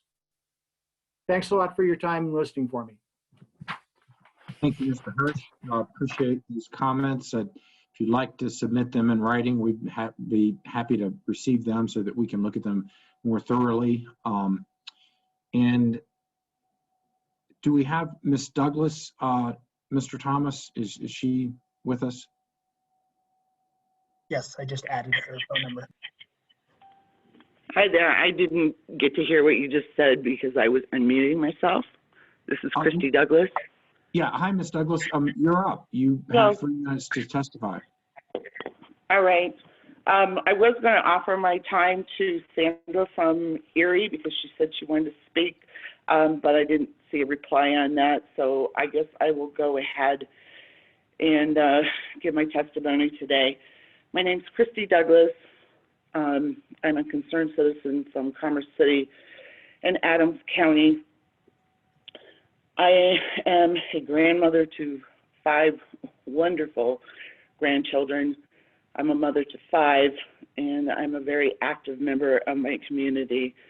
I'm also serving as co-chair for NRCC, which is North Range Concerned Citizens. But today I speak in my own behalf. NRCC is a group of citizens who have rallied together in realizing what's going on in our communities and how we are being impacted. So I had something else totally different prepared from what I'm going to talk on today. I shifted gears after listening to the meeting earlier. And the presentation made by Will Tour specifically caught my attention. He promoted hydrogen as a new green fuel. And because I pay so much attention to what's going on with this industry and how it's impacting the average citizen on both a local and regional level and a national level, I have looked into hydrogen. I want you to know that hydrogen is produced from fossil fuels, specifically natural gas. Now, I did hear Mr. Tour mention blue and green hydrogen. I will have to look into that. But I also noticed that he touted Colorado, that as for the last 17 years of being front runners for moving to green energy production. However, if you look beyond what you see on the surface, it was actually a path to perpetuating profits for the petroleum industry by convincing some very good and naive people to carry the charge for natural gas as a bridge fuel narrative to the higher ups. Now, I'm seeing on the national level that the new buzzword seems to be environmental justice, but the remedies I see don't solve the problem. In the words of my good friend and fellow activist, Lucy Molina, who happens to live next door to Suncor, charity is not justice. We have a whole history here in America of circumstances where people who are the higher ups made the wrong decisions for the people on the bottom. I have come to realize that we're at the mercy of the higher ups. And that's how I came to be a member of a DIC, or disproportionately impacted community. You can sound out what DIC sounds when you say it as a word. So all I can see is that the higher ups have always figured out a way to keep the petroleum profiteer machine running. I hope you can see that you are a part of that machine. Basically, what I want to say today is that we, as the public, won't be fooled again. Thank you. Thank you, Ms. Douglas. That concludes the folks that signed up as we requested ahead of time for public comment. I have noticed that there is one person by the name of Sandra in the chat who is desirous of speaking. I don't like to do away with the necessity to sign up ahead of time, but I'd be okay if we wanted to give Sandra, whomever she is, an opportunity to speak, because we're kind of at the conclusion of our agenda and we've probably got a little more time. So thank you, Mr. Thomas, for bringing Sandra to the panel. Sandra, for lack of a last name, I'm calling you by your first name. You're up, you got 3 minutes. Hello, can you hear me? We can. My name is Sandra Dugan, and I am a resident of Colliers Hill in Erie. And this message is a plea to act on behalf of your residents in Erie. The last few nights have been unbearable. The noise coming from the May site is constant and extremely unsettling. Our house vibrates. Despite having invested hundreds in air purifiers, my husband and I are both sick. I've had 2 bloody noses within the last 32 hours. I'm nauseous, and we both have headaches. We are ridden with anxiety thinking about the long-term side effects that this may have on us and our neighbors. Because we have been vocal about our concerns, neighbors have started to share their struggle with us. One pregnant neighbor reported having to request their rescue inhalers early. They went from using it 1 to twice a week to using 2 puffs every 4 to 3 hours. To using it 4 to 3 times a day. She added that the oral steroids are horrible in pregnancy, so they're trying to avoid them, but she's had the hardest time breathing over the last 10 days. Another neighbor said that she smelled a horrible smell the last couple nights, and the trucks were so noisy at night. The sound was measured 2 nights ago at 70 dBc. A third neighbor reported that their consumer air quality meter is picking up 600 AQI. Yet another neighbor reported dizziness. What more do you need to know? How many complaints need to be filed? How sick and desperate do we need to be for you to act on behalf of your constituents? We need permanent air quality monitoring in Erie, or at the very least, one of your mobile air quality stations. Furthermore, we need to know how you will act to protect your residents once you are armed with this information.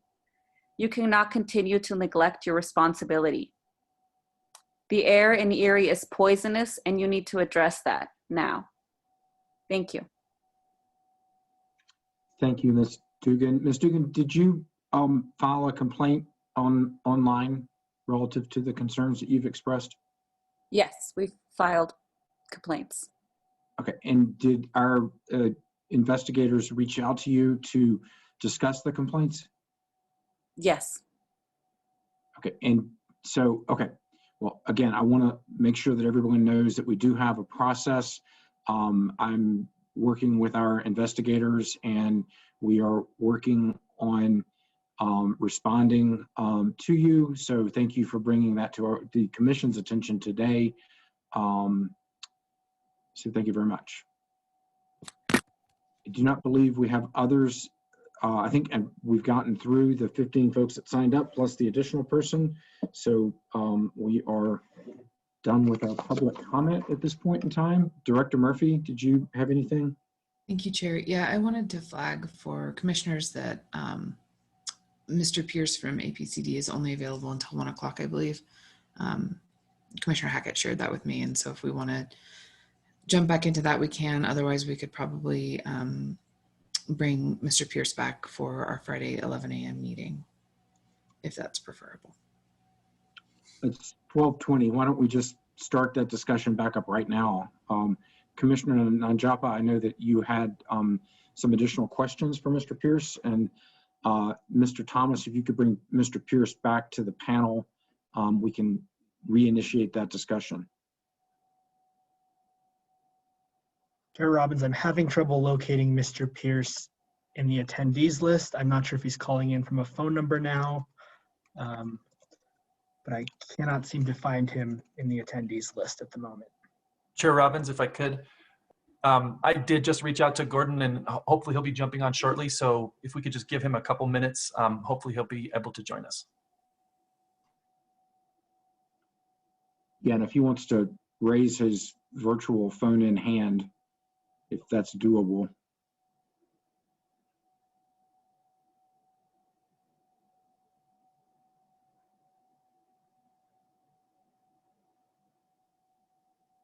I'm just keeping my eye out for the attendees right now. Thank you, Commissioner Hackett.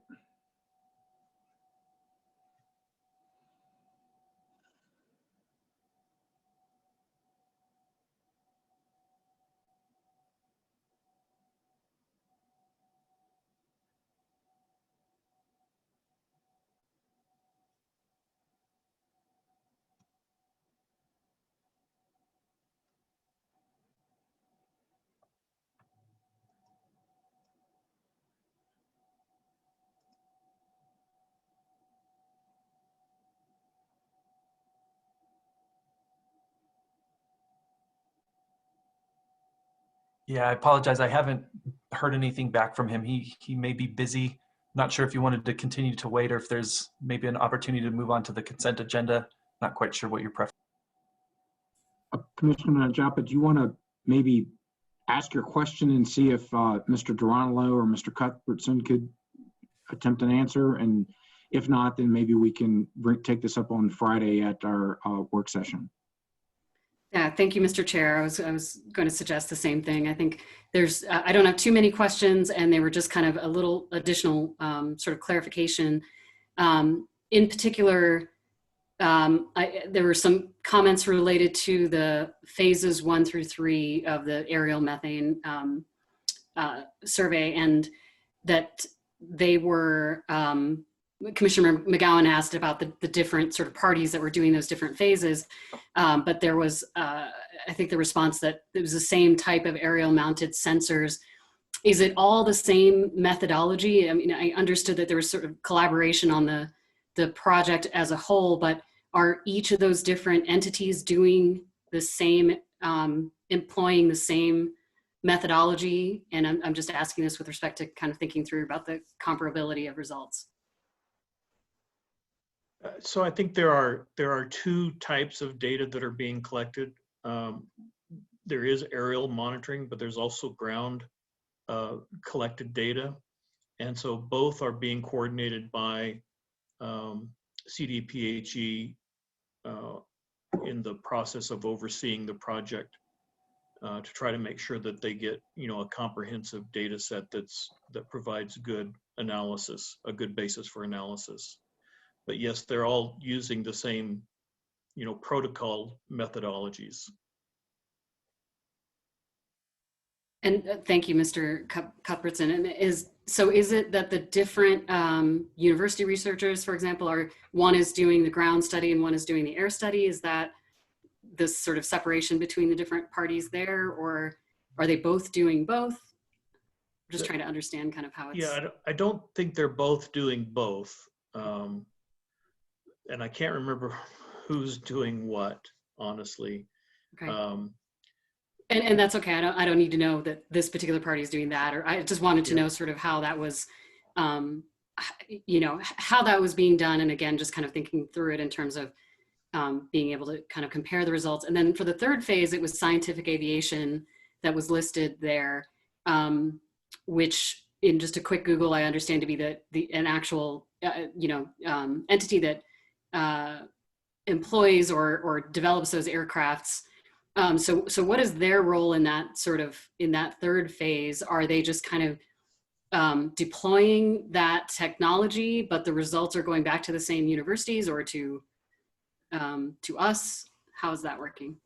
That's correct. The scientific aviation phase of the project was an opportunistic addition to the two originally planned. Originally, the estimate of the first two phases consumed the entire project amount, and those ended up coming enough under budget that there was an opportunity to lease plane time from scientific aviation so that we could have some future year trend information that we felt like was really valuable. And so that was added to the original concept because it was in the same vein of the project, but gave us the opportunity to see into the future or have at least time from the aircraft in the future. That data will go to the CDPHE folks that are assimilating the information. Thank you again, Mr. Cuthbertson. And so the last question I had was then related to phase 4 with the ethane and benzene aerial measurements. What do we know about that technology? Has that been employed in other places? Do we have kind of proof of concept, or is this itself a pilot study? Chairman, I can address that to some degree. Thank you. So it is a known and established technology. It's been used in some other producing basins. So, the necessity to get the aircraft kind of kitted out with the appropriate instrumentation is another reason why we're asking for this now for September flights. But the technology has been used and it has been proven as reliable.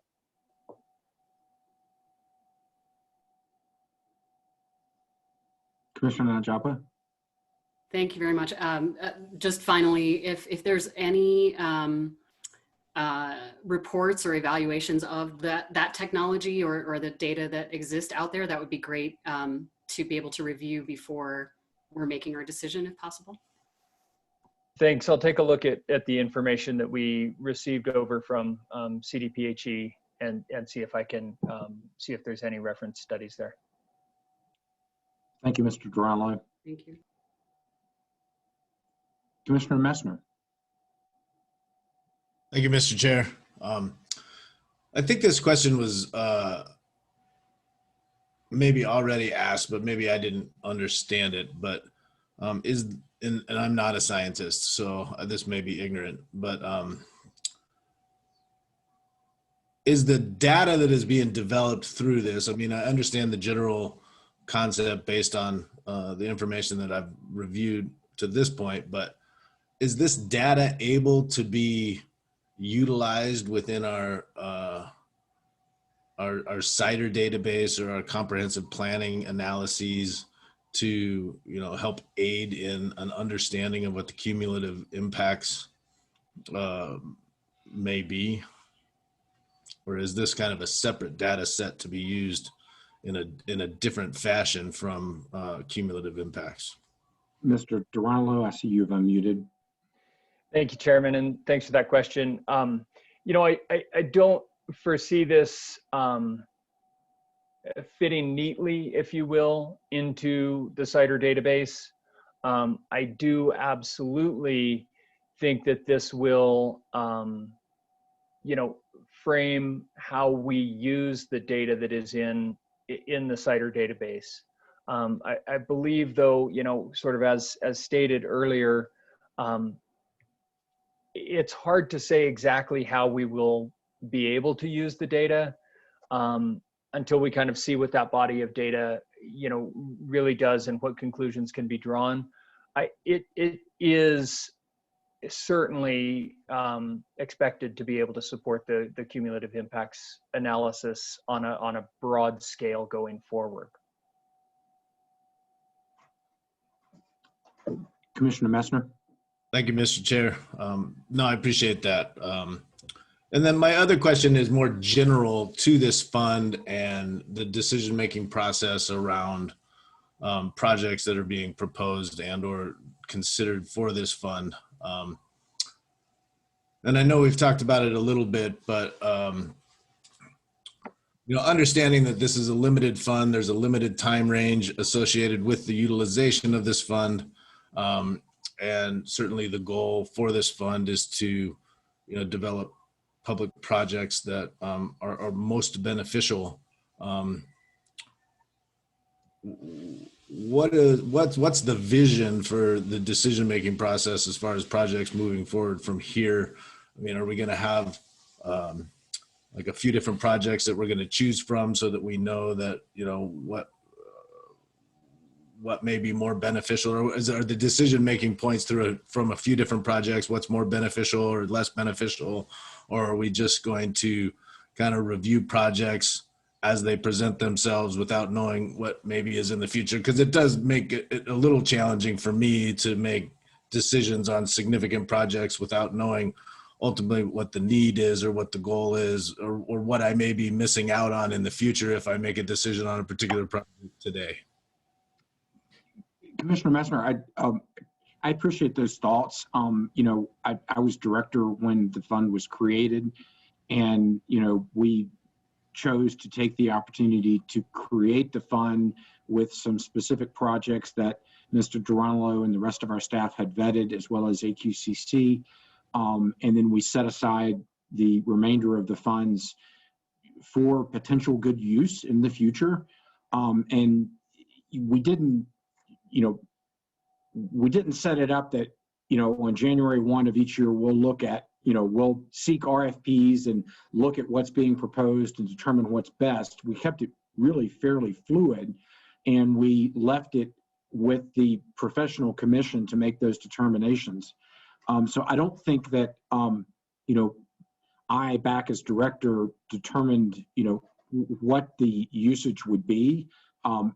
The operating agreement, so to speak, basically just says that, you know, in the best interest of the commission as it decides, as well as Oxy agreeing that that makes sense, you know, to, you know, as a new project that would be consistent with the purposes of the fund. You know, I'm looking at Director Murphy on the screen just to say that I think maybe as you and staff, you know, think about usage of funds, you can take Commissioner Messner's ideas into account, in that we would not want to, you know, have a proposal kind of in isolation, as opposed to maybe creating a process where we're looking at, you know, what's the overall best use, et cetera. I don't know, I'm sort of rambling at this point, but I think Commissioner Messner does bring up, you know, a good point, that as we think about usage of funds, you know, we would want to look at sort of the totality of it. And I also see that we have Mr. Pierce back with us, so just FYI. Chair, I may respond ever so briefly to say that we have been thinking along those lines, Commissioner Messner. We brought this one forward because of the time-sensitive nature and the importance and how it fit into work that was we'd really already invested in. And we thought it was complementary and needed to move forward on a shorter timeline. We've been in deep conversations with CDPHE about other potential uses and projects, and wanted to kind of be able to put together more akin to what you were thinking in terms of looking at different options than just trying to bring one at a time. This one just was particularly time sensitive, so that's why it was brought up fairly quickly, but it has full-throated support from both APCD and COGCC staff. And with that, I will back out and let people who can talk about things that I don't understand jump in, like Mr. Pierce, if he has pieces to add. Mr. Pierce. And I do want to just preface this. I'm not criticizing the how this project was brought forward at all. That's not, I was just thinking more longer term as we look at this fund and just kind of looking more into the future than directly in front of me.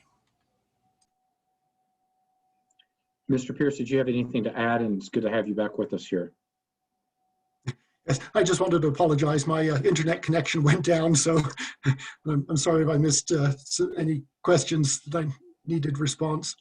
Not a problem. But yeah, for this project, yeah, we do see that it has it'd be a very valuable component to add to what was already planned. I think a lot of it too is it also brings a lot of a data analysis component, which the other phases don't have built in as much. So that's, to us, it would be very critical as well, in addition to getting the fast ethane and measurements to really isolate out what's oil and gas versus other sources, and to get the benzene component as well for the more the health side.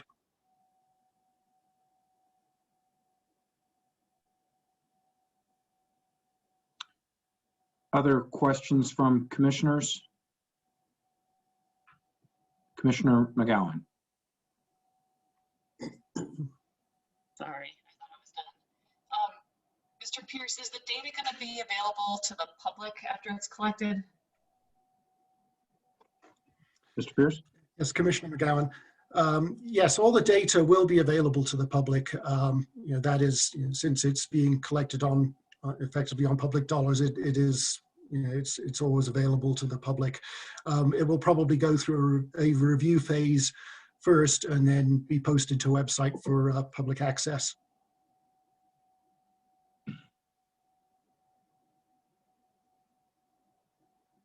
Other questions on this matter from commissioners?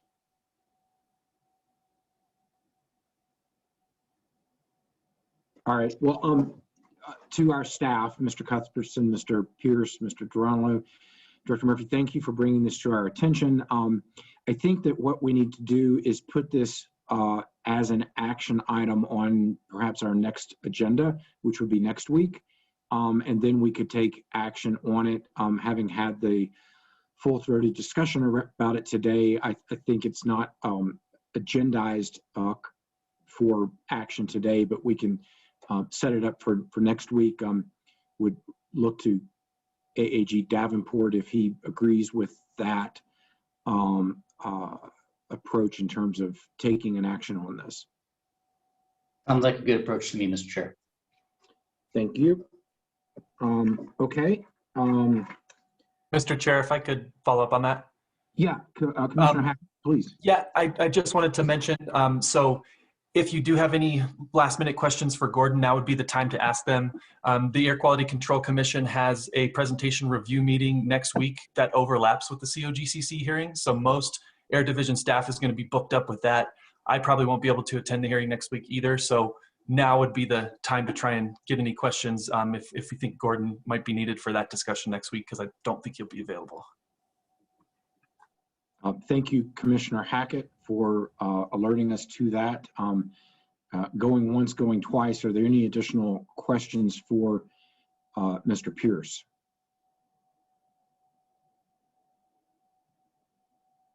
Okay, I think we're good to go. Thanks, though, Commissioner Hackett, for alerting us to the availability and non-availability of AQCC staff. Thank you. I appreciate it very much. With that, we would move along with our agenda, and I believe the next matter is our consent agenda. And we have I think one matter on the consent agenda. Are there any questions concerning consent agenda? Seeing none, do we have a motion?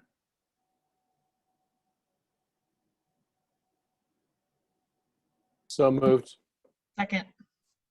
We have a motion and a second to approve consent agenda. Seeing no further comments, all those in favor signify by saying aye. Aye. Aye. Any opposed? Seeing none, consent agenda passes. Our final topic today is commissioner comments. And so I don't know if anybody's got any comments. I just quickly wanted to remind everybody that we do have our financial assurances informational docket open. That can be found on the first page of our website. And it establishes that we're seeking public comment around approximately 17 questions for our stakeholders to provide input around the soon to be opened up financial assurances rulemaking. We're going to start that with this 10-page limited financial assurances information from stakeholders. We're asking that those informational pieces be lodged via email to our e-filing system via or by March 15th. And then we set aside a couple of weeks for everyone to sort of review what has been submitted. And then we've got a hearing or a work session set up for March 31st to have our initial discussion around the financial assurances. And we look forward to that. But just wanted to remind everybody that that's out there, that's open, and we encourage folks to participate with us around the financial assurances rulemaking that's upcoming. Do any other commissioners have comments? Commissioner Messner. Thank you, Mr. Chair. One question actually. We do have an upcoming informational docket on local governments, two different parts. I think I recall that perhaps Erie may participate in, town of Erie may participate in the second part of that local government discussion. And if not, I think it would be helpful to have them and their perspective, particularly around 3-mile plans and land use planning between counties and municipalities, as well as land use decisions around subdivisions, around existing oil and gas operations, and some of their decision-making processes within the town of Erie, particularly in light of some of the comments that were provided today by the mayor of Erie, and sounds like through some encouragement from the Board of Trustees. And so having them as part of that discussion, I think could be particularly helpful to the future local government meeting. And second of all, always appreciate the comments. They are important to me, even the ones that are difficult to hear.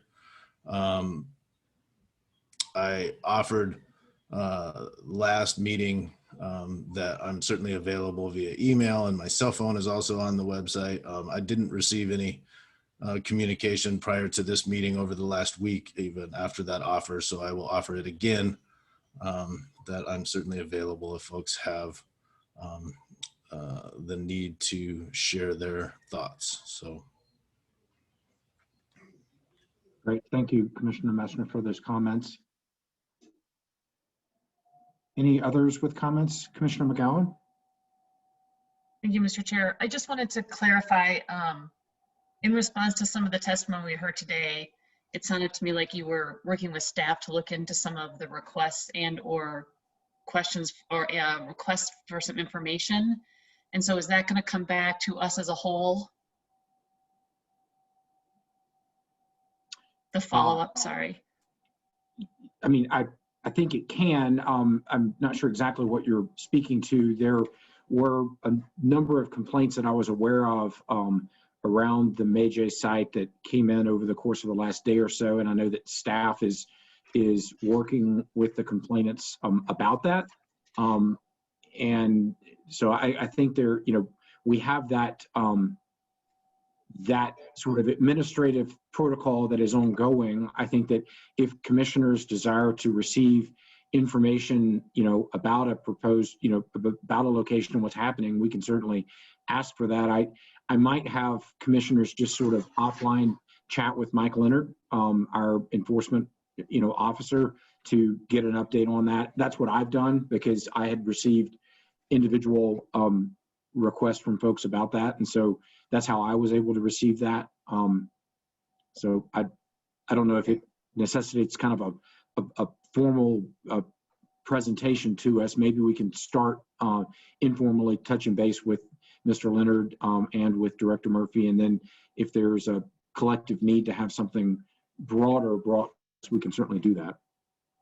Okay, I just think it would be helpful so that folks know if we're able to follow up on any of these things, even if the answer is we can't do that or we don't have the resources or whatever that answer might be, or yes, we do have that, just so that folks who've been listening know that we have some sort of follow-up. I would be curious to know if the operator's collecting their own air data on that site as a follow-up question for next week. And I think we've got the 4 questions that the mayor of Erie asked us, and I'm sure that we'll get staff to bring that back to us and also act on it, in the interim. I think things are already happening. So.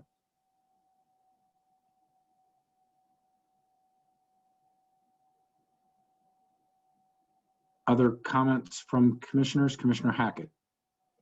I did have a quick comment. I didn't quite catch that question from Karen, Commissioner McGowan. So if there was a question for me, if you could repeat that, I'll try and respond. But I did want to mention, so I've been taking notes from this meeting today for the joint meeting that the COGCC and the Air Commission will have on March 18th. And I've added some prompts to staff to help prepare them for some of the questions that I think might come up based on today's conversation. But did just want to make it clear that we're hoping that that joint meeting is going to be more than just a one-way presentation of staff presenting what the work they've done. We're hoping it is going to be an open dialogue where commissioners will have the opportunity to ask from staff to learn what direction they think they're needing to go and give guidance on what direction you'd like them to go. And also for an opportunity for commissioners to speak with their counterparts in the other commissions. So we are hoping it's more than just a presentation and kind of a working meeting. So we're looking forward to that. Also part of that presentation, as part of the air quality monitoring presentation that Mr. Pierce and his staff will be providing, they will give an update on the air quality projects that have been funded to date through the Mark Martinez and Joey Irwin Memorial Public Projects Fund. So just wanted to make sure you were aware of that. And then was there a follow-up question, Commissioner McGowan, that perhaps I can try and respond to? Okay. Great, thanks, Commissioner Hackett.